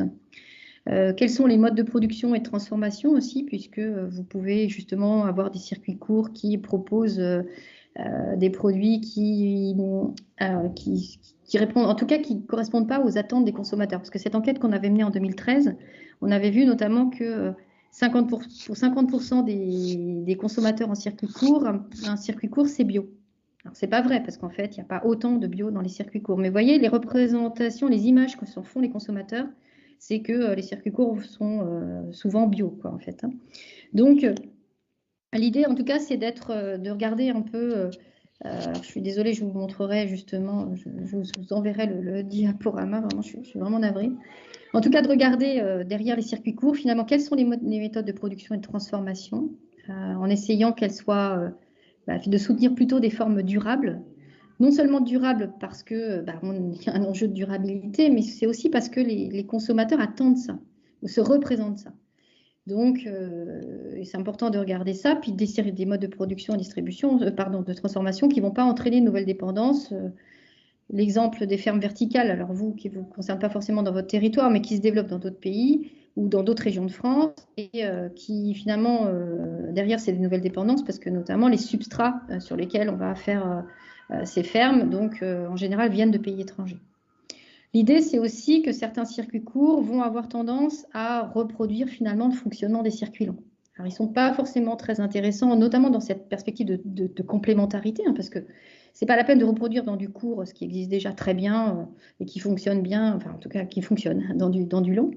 Notamment parce que, par exemple, on voit que en général, les supermarchés, même quand ils fonctionnent en circuit court, donc quand ils achètent directement à des producteurs, ils imposent la norme zéro défaut. Ils ne veulent pas de fruits ou de légumes pas calibrés, un peu tachés. Donc, finalement, ça suppose des traitements. Donc, du coup, on a un circuit court, certes, local, souvent, mais qui finalement, donc, parce que les règles n'ont pas changé entre le long et le court, avec ce zéro défaut qui fait que les exploitants vont être obligés de traiter leurs produits. C'est aussi l'enjeu de regarder, voilà, j'en parlais tout à l'heure, la gouvernance. La gouvernance avec cette idée que c'est intéressant aussi de renforcer des circuits courts qui permettent une participation des consommateurs et des citoyens, donc dans une approche territoriale. C'est aussi important de regarder les circuits courts où il y a un partage équitable et transparent de la valeur ajoutée, puisque je ne dis pas, il ne s'agit pas de penser que la ruche qui dit oui, c'est pas bien. Je dis juste qu'il est important qu'on regarde justement comment, avec transparence, donc comment est partagée la valeur ajoutée, parce que les consommateurs et les citoyens, et même vous, collectivités, avez le droit de savoir. Et c'est important, surtout quand il y a des intermédiaires. Et puis, il y a des circuits courts qui ont plus ou moins des impacts positifs sur le territoire, en termes de dimension nourricière, en termes d'économie, contribution à l'économie locale, en termes de contribution à des paysages. Donc, alors là, je voulais vous montrer, mais notamment, on a fait une étude sur un magasin de producteurs au départ, et puis on a dupliqué cette étude sur plusieurs magasins de producteurs dans le territoire du Luberon. Et on a montré justement, ce qui est intéressant, c'est que quand vous dépensez de l'argent dans un magasin de producteurs, en fait, le magasin va redépenser l'argent que vous lui aviez confié. Et en fait, on suit la circulation de l'argent comme ça sur trois dépenses successives. Hein, et on voit que justement, finalement, il y a une grande partie de l'argent qui reste sur le territoire. Hein, parce que le magasin va finalement redépenser, va dépenser l'argent auprès du producteur, mais aussi des salariés qui eux-mêmes ont tendance, on l'a confirmé dans plusieurs magasins, donc à dépenser auprès de chez eux. Et donc, on a comme ça un premier euro dépensé, finalement, génère plusieurs euros de dépenses sur le territoire. Ça, et on le compare justement à l'achat en supermarché, où quand vous achetez un produit, très vite, l'argent en fait fuit en dehors du territoire, même souvent en dehors de la France. On a du coup une contribution à l'économie locale qui est moindre. Là encore, il ne s'agit pas de penser qu'il y a quelque chose qui est bien, quelque chose qui n'est pas bien, mais plutôt de penser en termes de complémentarité. Donc le circuit court vient contribuer à une économie territoriale, en tout cas de façon intéressante, hein, et donc on a vraiment des exemples confirmés à partir de ces magasins de producteurs. Et puis l'enjeu, c'est aussi Les circuits courts, ils ne sont pas toujours durables aussi parce que parfois c'est beaucoup de petits déplacements pour des petits volumes, si bien qu'il y a une production de gaz à effet de serre qui reste importante. Alors il faut optimiser, il faut mutualiser les déplacements pour que justement, alors surtout dans des zones rurales où il y a potentiellement ça peut amener beaucoup de petits déplacements, donc il y a besoin de regrouper, il y a besoin d'avoir des points où on pourra stocker, y compris temporairement pour distribuer aux consommateurs. Mais attention, parce qu'on a vu aussi que si on optimise les déplacements, parfois on les déshumanise, les circuits courts, on rompt le lien social. Et finalement, quand on rompt le lien social, les consommateurs ne trouvent plus ce qu'ils en attendent. Mais aussi, quand on rompt le lien social, c'est moins favorable à une évolution de pratiques agricoles ou alimentaires vers des pratiques plus durables. Donc, il y a forcément un compromis à trouver entre l'optimisation logistique et le maintien du lien social, parce qu'il est vecteur de transition et de durabilité. Donc, c'est tous ces éléments qui sont importants à considérer, y compris quand on construit un PAT, quand on s'engage dans un PAT. En tout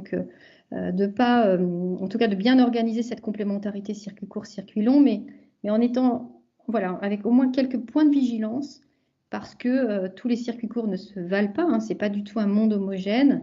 Et là aussi, sans doute, de penser leur complémentarité, avec certains qui vont vraiment permettre cette gouvernance partagée, d'autres qui vont permettre une optimisation des déplacements, mais en tout cas d'essayer d'être, je vous dis, sans perdre le lien social, donc avec ces enjeux-là. Et je voulais juste conclure cette petite partie, donc juste en vous soulignant un exemple de démarche qu'on a créée et qui se développe, y compris dans la région PACA. C'est la démarche Ici, c'est local, qui est une démarche en fait de signalisation des produits locaux en circuit court sur le marché de plein vent et dans les commerces de détail, et qui associe, donc qui est co-gérée dans les territoires, au plus près des territoires, par des consommateurs, des professionnels, producteurs, commerçants, artisans et les collectivités pour justement décider ensemble de ce que c'est qu'un produit local, d'un produit durable, définir les critères, les signaler dans le territoire pour que ce soit plus accessible à tous, plus transparent finalement pour tous. L'autre point, c'était sur la question de la transformation. En effet, parce que la transformation est importante pour la durabilité, pour la résilience, d'avoir des outils de transformation locaux. Via la transformation, on crée de la valeur ajoutée, en particulier sur des produits au départ comme le maraîchage. La transformation est aussi permet de la valeur ajoutée. Ça permet de limiter les pertes, les valoriser, notamment quand on a des pics de production. Et puis, ça permet de maîtriser les produits, les approvisionnements de A à Z. Notamment, je reviens à l'exemple de la crise. Moi, j'habite en Occitanie, où on a des moulins. Et en fait, on a eu, y compris en Occitanie, dans les supermarchés, de la farine d'origine des pays de l'Est. Parce qu'on a beau avoir des moulins, finalement, ils ne sont pas équipés pour répondre à la demande des consommateurs. Et donc, tous les consommateurs voulaient faire leur pain, tout le monde voulait faire de la farine, mais les consommateurs, ils ne veulent pas 3 tonnes de farine, ils veulent des sacs de 1 à 5 kilos de farine. Et en fait, on a des gros moulins, mais qui n'ont pas la capacité justement de servir leur territoire. Si bien qu'on a été obligé d'importer de la farine des pays de l'Est, tandis que les gros moulins continuaient plutôt finalement à alimenter d'autres pays. Donc, on voit que finalement, on peut très bien avoir des outils de transformation sur le territoire, mais qui ne sont pas forcément prêts, adaptés justement à notre territoire. Parallèlement, les exploitations en circuit court ont besoin d'outils de transformation. Notamment, on avait vu la performance économique des exploitations d'élevage en circuit court peut varier de 1 à 4 selon s'il y a un abattoir à proximité. Si l'abattoir est trop loin, ça n'est plus rentable de faire du circuit court. Donc, il est important, quand on en a, de les préserver. Si on n'en a pas, d'en mettre en place. En tout cas, c'est vraiment un point clé. Et pareil, sur le végétal, là, il y a très peu d'équipements collectifs de taille moyenne. Il peut y avoir des petites choses, parce qu'en plus, ça coûte cher. En plus, c'est technique, des autoclaves, par exemple. Et donc, c'est intéressant d'avoir des équipements collectifs. Et il y en a encore très peu. Donc, c'est des points clés dans une perspective aussi de durabilité, parce que concrètement, ça contribue aux revenus des exploitants. Et plus c'est mutualisé, plus ça contribue aux revenus. Hein. Ça, on avait vu aussi une corrélation positive entre l'action collective, moins d'investissement économique. Donc, cette question est importante. Alors, on a un gros mouvement de reterritorialisation de filières en France, parce que c'est finalement le deuxième âge des circuits courts. On a d'abord raccourci la commercialisation, mais on se rend compte qu'on a aussi besoin de reterritorialiser la transformation, les outils de transformation, de stockage éventuel, donc de repenser des filières dans les territoires. Il y a un mouvement foisonnant, mais qui est encore très désordonné, un peu parfois concurrentiel entre territoires qui finalement se coordonnent pas trop et veulent par exemple monter chacune leur légumerie ou chacune leur outil ou leur abattoir. Donc il y a un enjeu de coordination. Et puis un mouvement qui est pour l'instant assez confus, parce que pour certains, le produit local, ce sera un produit transformé localement. Pour d'autres, ce sera un produit dont la matière première est locale. Et donc, en tout cas, il y a des questions chez les citoyens, chez les consommateurs, et il faut faire attention là aussi à ce qu'on fait pour que ce soit bien transparent et qu'il n'y ait pas de questions autour de ça. Et puis, dans cette étape-là de construction, c'est intéressant de penser d'emblée des modèles coopératifs où les collectivités peuvent être associées, donc comme les sociétés coopératives d'intérêt collectif, mais aussi de voir comment territorialement on peut penser de nouveaux contrats. La loi Egalim prévoit des contrats tripartites territoriaux, mais qui finalement restent entre professionnels. Donc c'est aussi l'intérêt, et on est en train de réfléchir, nous, avec des collectivités, on est en stade expérimental, d'associer finalement les consommateurs, comme on le fait dans les AMAP, qui était la très bonne idée de mettre des consommateurs aussi dans la boucle, et d'avoir des consommateurs acteurs, hein, donc, y compris d'avoir des consommateurs acteurs, des partenariats entre producteurs et grande distribution, pour que eh bien, on ait finalement des consommateurs qui viennent aussi, non pas des formes de tiers veilleurs en fait, hein, pour que ces coopérations se passent bien dans la durée, parce que on n'a pas toujours justement ces coopérations ne se passent pas toujours bien, en tout cas dans la durée. Donc c'est intéressant aussi de profiter de ce mouvement de reterritorialisation pour penser vraiment fondamentalement le rôle du consommateur et des citoyens dans les circuits courts que l'on peut construire. Voilà, je vous remercie et je suis vraiment désolée pour les difficultés de présentation. Merci beaucoup, c'était très intéressant. Juste pour rassurer ceux qui n'ont pas pu voir, donc on transmettra le diaporama et dans la vidéo, on intégrera les diapositives au moment où vous avez parlé, on mettra la bonne image au bon moment, quoi. Pas de souci. Super, merci. Merci. Je crois qu'il y a beaucoup de questions. N'hésitez pas à continuer à les poser. Je te laisse peut-être, Camille, nous les proposer. Oui, bien sûr. Et on verra qui de Yuna, Andrea ou peut-être moi, c'est qui peut y répondre. Alors, je vais revenir un peu en arrière. Donc, il y avait des questions et aussi des remarques sur le foncier. Donc, il y a une personne qui voulait revenir sur ton intervention, Grégoire, par rapport aux terres agricoles sur le territoire de la CCA, en disant que nous, on avait plutôt une déprise agricole.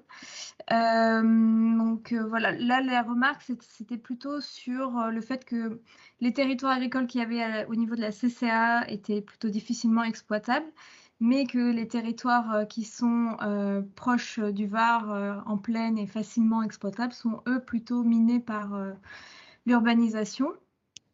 Donc une autre personne demandait s'il n'aurait pas été nécessaire d'envisager la question de la résilience alimentaire à une échelle plus large que celle de notre communauté de communes et donc des autres communautés de communes. Donc, je pense que ça reprend ce que disait Yuna sur la nécessité d'anticiper. Et donc sa question était n'y aurait-il pas une nécessité d'envisager la question de la résilience alimentaire à une échelle plus large que celle des différentes communautés de communes pour assurer l'alimentation de millions de personnes, donc 5 millions de personnes en région PACA, sans compter les millions de touristes du territoire? Bonsoir, est-ce que quelqu'un m'entend? Allô? Oui. Oui. Qui parle? Bonsoir. C'est oui. Bonsoir. Excusez-moi, je suis arrivée un peu tard dans la réunion. Je viens d'entendre la dernière question et je peux peut-être apporter un début de réponse. Je me présente, je suis Laetitia Barriera. J'ai monté un écolieu tiers-lieu sur Colomar de 2 hectares. Où après l'étude, le diagnostic et l'étude de faisabilité, etc., je suis arrivée à poser 14 activités économiques qui seraient, comment dire, liées intrinsèquement et qui pourraient être menées de manière individuelle aussi. Et la question sur envisager de produire pour 5 millions de personnes, les solutions, elles sont locales. Vraiment, on le remarque sur le territoire niçois. Donc, je suis juste au-dessus de Nice, sur cette petite ferme. J'ai aussi acheté 25 hectares il y a 2 ans à Saint-Martin-d'Entronne, qui sont agricoles, avec une ferme. Donc, la réflexion est aujourd'hui pour nous de comment développer nos activités sur les territoires. Et on se fait face à d'autres, à différentes, prérogatives que celles sur le Var. Je viens d'entendre parler du Var, qui étaient des terres plates, accessibles, agricoles, etc. Alors qu'on est en culture alpine sur le territoire niçois et de Nice. Et donc, chaque solution doit être envisagée différemment et à petite échelle. C'est la résilience alimentaire aujourd'hui. Donc, moi, j'aimerais bien, là, je sors des écoles où je transmets aux petits avec un dispositif que j'ai mis en place là depuis 4 ans sur l'alimentation et l'agriculture durable. Et donc, je suis obligée de former les professeurs et les gens de l'académie, mais aussi c'est les générations futures. Je suis très contente de participer. Et sur la ferme spécifiquement, donc voilà, on est multitâche, multipasse. Sur la ferme de Colomar spécifiquement, c'est mettre en place en fait des lieux pluriels où les gens puissent participer. On a une cuisine coopérative. Les voisins viennent de temps en temps poser des ateliers pour leur propre clientèle sur, par exemple, les fabrications de savon, de confitures, etc. C'est déjà arrivé. Il y a des personnes qui sont venues en pédagogie poser. On a une espace test agricole sur des petites surfaces, mais qui permettent aux gens de se tester. Et on a réussi un pari là depuis 3 ans. L'agriculteur qui était en espace test s'est posé ailleurs. Il a réussi donc à s'installer. Et il a pu prouver aussi à sa banque qu'il était capable avec les 3 bilans, etc., etc. Et voilà, je pense que les solutions elles sont ultra locales, ultra ciblées. Aider les collectivités territoriales à mettre en place des outils pluriels pour que tout un chacun n'ait pas à supporter déjà le poids de l'installation et de la mise aux normes, parce que ça, c'est vraiment lourd à porter en investissement. Et je pense que les collectivités territoriales, à travers des outils transversaux, comme les sociétés coopératives d'intérêt collectif, où le consommateur est impliqué, c'est ce qu'on vise de faire sur ce territoire niçois et même de la CCA, de mettre en place donc cette synergie transversale économique autour de micro-activités et mise en place, aidée par et le consommateur et les collectivités territoriales. Voilà. D'accord. Merci beaucoup Laetitia pour ce témoignage. Mais du coup, peut-être, alors vous avez parlé d'ultra local. Après, on ne peut pas tout produire sur la CCA, on l'a vu. Donc peut-être que je vais laisser Yuna ou Andrea justement développer la suite et voilà sur la suite des réponses. Merci. Oui, je peux réagir. Donc déjà, bravo à Laetitia. Et par rapport à la question d'Eri, donc oui, bien sûr, la résilience alimentaire, il faut penser aussi plus loin que juste notre collectivité territoriale, parce que finalement, on ne peut pas penser qu'on sera en capacité d'assurer l'autonomie à l'échelle d'une commune, un territoire assez petit. Le problème qu'on voit sur notre territoire, dans le département des Alpes-Maritimes, au plus grand à la région de PACA, c'est qu'il n'y en a pas finalement un seul territoire qui pourrait répondre à sa demande en produits locaux et en plus approvisionner des territoires aux alentours. Donc c'est pour ça que chaque finalement collectivité territoriale devra agir où il y a ses compétences et finalement collaborer également avec les autres collectivités pour qu'ensemble chacun mène un projet de résilience alimentaire finalement qui devient commun. Je ne sais pas si ça répond bien. Je ne sais pas si Yuna veut compléter peut-être. Ouais, je pense en fait, c'est aussi le principe de subsidiarité, quoi. Qu'est-ce qu'on peut faire localement et si possible en plus court, avec beaucoup de bon sens, quoi, en fait. Hein. C'est pas la peine non plus de forcer la nature. Enfin, moi, je travaille dans les Hauts-de-France, à côté de Dunkerque. On ne pourra pas produire des fruits et légumes suffisamment et toute l'année, mais déjà, qu'est-ce qu'on peut faire? Est-ce qu'on peut en produire un peu plus? Voilà, donc c'est un peu.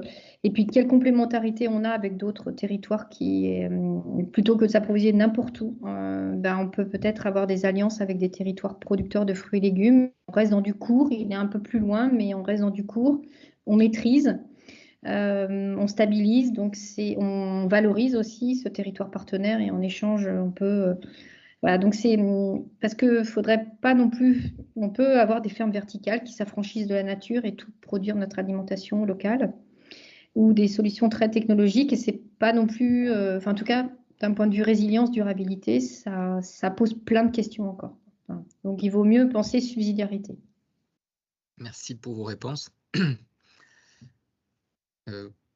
je ne sais pas si tu avais vu d'autres questions. Donc il y avait aussi une question sur réfléchir à une solution pour bloquer les prix du foncier.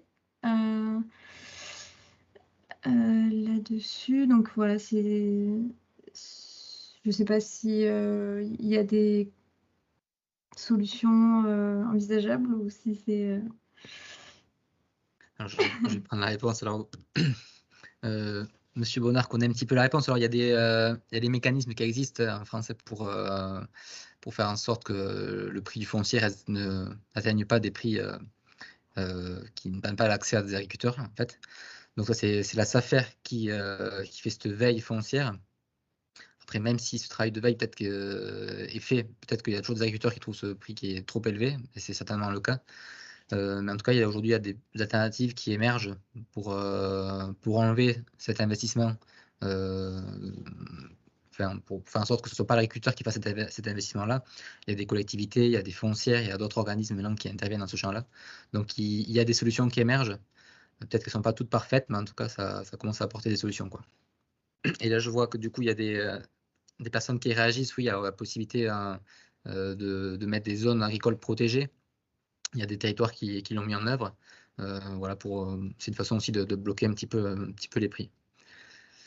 Je propose qu'on passe à la question suivante. Alors là, je vois que c'est des questions qui sont adressées à moi directement de la part de Daniel Leblé sur Montsartou. Alors, pas de souci pour échanger. Juste pour que vous ayez un ordre de grandeur, j'ai oublié de le citer tout à l'heure.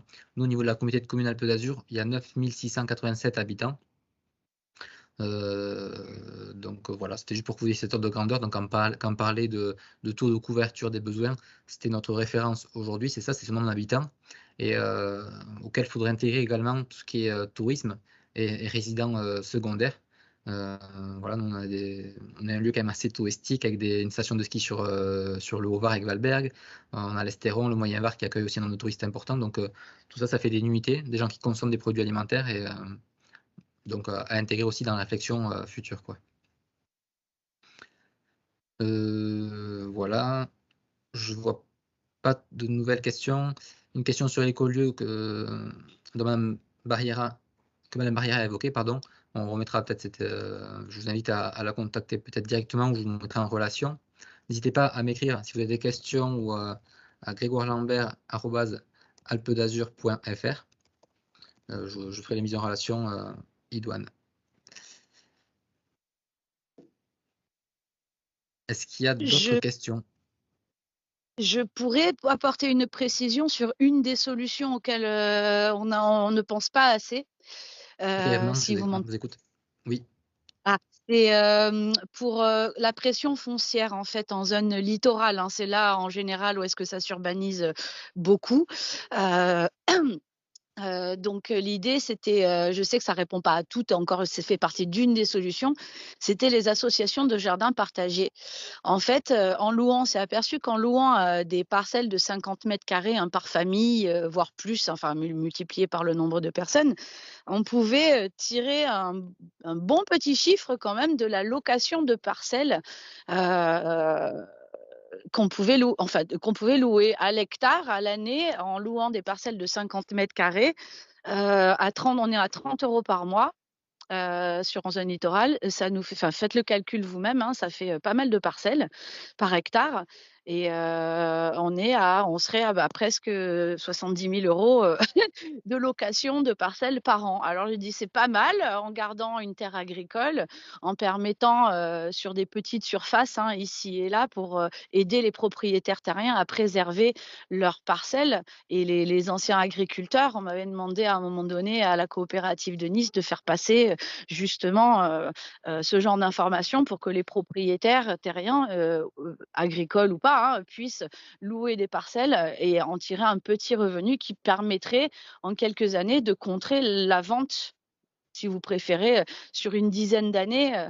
J'ai dit, on vous achète votre terrain 150 000 € pour construire 1500 mètres carrés là. Aujourd'hui, c'est ce qui se vend sur Colomar. J'ai dit, avec ce genre de terrain et le nombre de parcelles qu'on pourrait louer, le prix des 150 000 €, il serait atteint en quelques années. Donc, ça permettrait une préservation et de tirer un revenu du côté, vous voyez, positif, quoi, encourageant, quoi. Fiscalité encourageante de ce côté-là. Et ce sont des baux civils, c'est-à-dire qu'ils ne sont pas fixés par la location de terrain par rapport au jardin partagé. Ce sont également des baux civils, c'est-à-dire qu'ils ne sont pas soumis à l'arrêté préfectoral qui fixe le montant du fermage pour la location en agricole. Donc, librement établi entre les parties et la durée pareil. Donc, c'est aussi une des solutions, mais on n'y pense pas assez souvent et ça permet de préserver, d'encourager et valoriser les terrains agricoles. Voilà. Ok, merci. Après, nous, on n'a pas du tout. Là, c'était pour revenir sur le territoire. On est sur le territoire Alpes d'Azur. On n'a pas tout à fait les mêmes contraintes, mais bon, merci en tout cas pour le témoignage. Ça peut être intéressant pour certains cas qui se présenteraient. C'est ça. C'est un point parmi tant d'autres. Voilà. Merci. Merci. Y aurait-il d'autres questions? Oui, c'est José Florini. Je suis là en tant que représentant des AMAP, donc les AMAP de Provence, et j'ai envoyé une petite question, je l'ai écrite là, est-ce qu'on pourra développer le concept des AMAP plus tard, le présenter plus longuement, parce qu'on est un CC qui fonctionne depuis 20 ans et qui réunit beaucoup de qualités, mais qui n'est pas la solution unique et totale, bien sûr. Mais je pense que ça a été évoqué tout à l'heure, je pense que c'est quelque chose à prendre en compte. Merci. Merci pour la proposition. Mais en effet, Andrea a présenté plusieurs voies de résilience, et comme elle a souligné, en fait, je pense qu'il y a beaucoup de circuits courts intéressants. Oui. Après, chacun a des intérêts. Et je pense que l'un des objectifs qu'on aura dans le futur PAT, ce sera de faire en sorte, là, comme l'a dit Yuna, de faire en sorte qu'il n'y ait pas un développement concurrentiel, que ce soit équilibré. Et nous, ce sera tout notre rôle dans le PAT de faire un peu cette médiation territoriale, d'être en contact auprès de tous les acteurs pour que ça puisse progresser dans de bonnes conditions, quoi. Tout à fait d'accord. Surtout pas de concurrence, parce que l'alimentation globale est vraiment le point le plus important pour nous tous. Merci de m'avoir écouté. Merci. Ok, je ne sais pas, Yuna, Andrea, je ne sais pas si vous vouliez ajouter un point supplémentaire, une remarque. Non, en effet, les AMAP, c'est des circuits courts qui ont déjà pu démontrer de nombreux avantages sur le plan environnemental, sur le plan sociétal.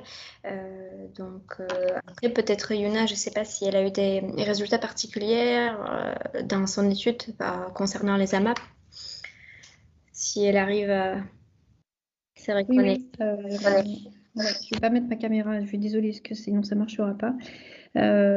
Oui, en effet, on a vu que en tout cas pendant la crise de la Covid, les AMAP, elles ont maintenu leur activité et aussi qu'elles étaient finalement prêtes à ça a été assez facile de gérer les contraintes sanitaires puisque déjà il y avait de la préparation de commandes, plutôt une distribution dehors. Enfin, donc ça a montré. Et puis ce qui est intéressant, ce qu'on a vu, c'est ce qu'on est en train de creuser là, parce qu'en fait on regarde un peu tout ce qui est né, tout ce qui a été renforcé, tout ce qui a pu bouger pendant la crise. Est-ce que ça dure, voilà, et à quelles conditions? Ça a été intéressant aussi parce que les AMAP, on les accuse parfois d'être un peu dans l'entre-soi. Et finalement, on a eu beaucoup d'AMAP qui se sont ouverts à d'autres consommateurs, et y compris même d'autres producteurs, pour leur faire profiter de ce moment déjà organisé de distribution.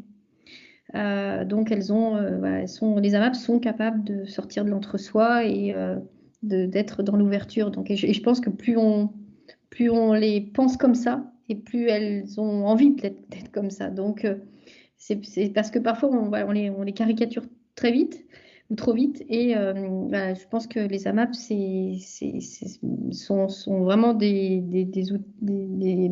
que des outils, enfin des espaces intéressants et des réseaux intéressants pour développer le partenariat sur les territoires. En tout cas, c'est vraiment ce qu'on a vu pendant la crise. Alors, il y a d'autres formes, hein, évidemment, mais voilà, moi, je vous encourage vraiment à faire attention le circuit, voilà, tous les circuits courts il y a vraiment des grandes différences, hein, une grande hétérogénéité, en particulier parce que la crise, elle a suscité aussi beaucoup d'opportunisme autour du court, du local. On voit, hein, d'ailleurs, là, en fait, certains producteurs ont leur vente qui baisse parce que il y a une offre concurrente de produits locaux, entre guillemets, qui ne sont pas forcément justement issus de cours, qui ne sont pas forcément durables. Donc, on va faire vraiment, nous, beaucoup de communication au grand public, aux consommateurs, aux collectivités, pour être un peu vigilant, voilà, pour donner quelques points de vigilance, en fait. Hein. Mais bon, les AMAP ont en tout cas... aussi parce qu'il y a une charte, hein, qui font qu'on est à peu près sûr de ce qui se passe dedans. Voilà.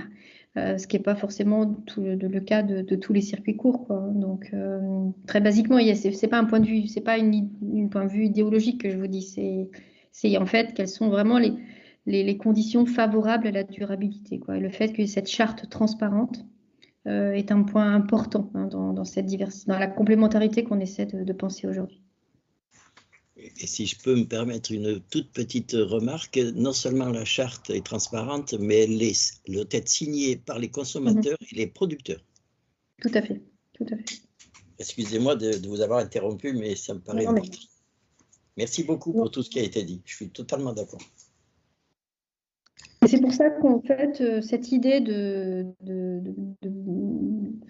qui s'appelle la démocratie alimentaire. La démocratie alimentaire, c'est cette idée qu'on puisse tous redevenir acteurs de l'alimentation. Hein. Donc, les PAT, c'est l'occasion de ça, c'est l'opportunité de ça. Et c'est pour ça que c'est intéressant de privilégier justement des circuits courts, y compris avec des intermédiaires. Hein. Nous, on travaille très bien avec des bouchers, des primeurs, mais qui acceptent aussi de cette transparence, qui acceptent d'être partenaires. Hein. Et donc, c'est pour ça que il n'y a pas des circuits courts mauvais, des circuits courts qui sont bons. C'est plutôt des principes, par contre, qui sont intéressants.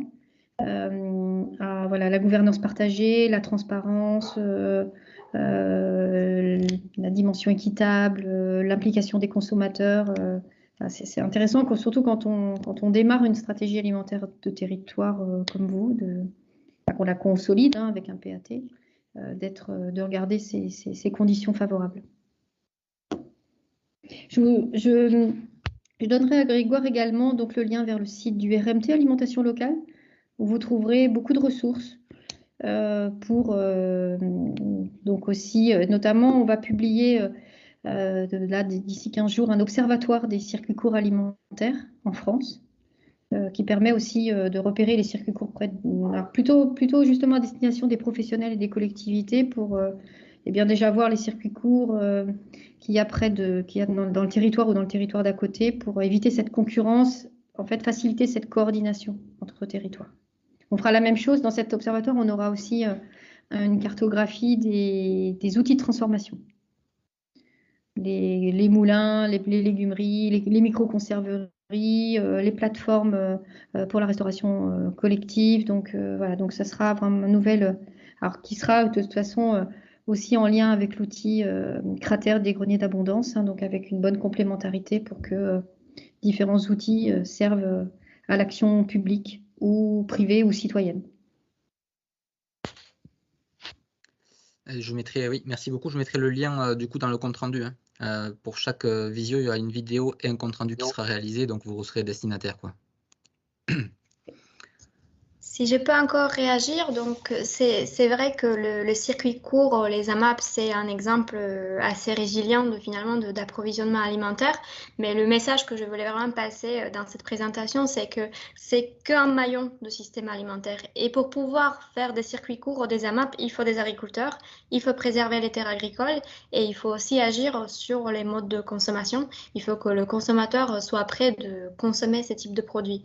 Donc il faut vraiment penser dans sa globalité et finalement agir sur tous les maillons de système alimentaire. Merci beaucoup Andrea pour cette prise de hauteur. C'est une belle transition un peu vers la conclusion. Je ne sais pas s'il y a d'autres questions, parce que je vois qu'on arrive à 19 h. En général, les visios, on les commence, on les termine à l'heure. Donc, s'il n'y a pas de nouvelles questions, je vous propose de donner la parole à Gilbert Martine, de vice-président. Si vous avez des questions d'autres marques, on vous l'a déjà répété, il n'y a pas de souci. Vous écrivez, donc, vous pouvez m'écrire un message. On prendra toutes les remarques. Donc, j'ai mis mon adresse mail dans la barre de chat, donc, mais je la rappelle pour ceux qui ne l'ont pas. Donc, c'est Grégoire Lambert, donc c'est glambert, glambert, @alpedazur.fr. Donc, alpesdazur.fr. Merci Andrea Yuna. Gilbert, vous êtes disponible? Je suis là. Je vous laisse la main. Merci Grégoire. On a pu s'apercevoir que l'agriculture et l'alimentation est un vaste sujet et on n'a pas fini d'en parler. Mais bon, moi je pense personnellement qu'il y a une prise de conscience chez le consommateur pour commencer à s'alimenter autrement. Mais aujourd'hui, ils n'ont pas les moyens, alors des fois parce que les produits sont plus chers et puis ils ne sont pas à disposition proche de chez eux, quoi. Donc souvent, ils retournent encore dans les grandes surfaces très connues, quoi. Voilà. Bon, je voudrais remercier pour la teneur des échanges ce soir tout le monde. Il n'est pas évident de partager en visio quand il y a une cinquantaine de personnes, mais on y a quand même réussi. Je voudrais remercier particulièrement Andrea Lulovikova et Yuna Shifola pour la qualité de leur intervention. Ça nous a permis d'avancer quand on les écoute et de voir plus loin. Merci également à toutes celles et ceux qui ont partagé des questions et des suggestions. Et bien sûr, remercier l'organisation de la visio à Grégoire et Camille. Félicitations. Grégoire, je voudrais te remercier aussi pour tout ce que tu apportes avec ton implication dans ta mission agriculture et alimentation, que tu animes avec beaucoup de professionnalisme et de compétences. Mais comme tu as pu voir ce soir, tu as du travail, parce que l'agriculture et l'alimentation, ça ne fait que commencer pour notre comité de communes et le département. Merci à tous et bonne soirée.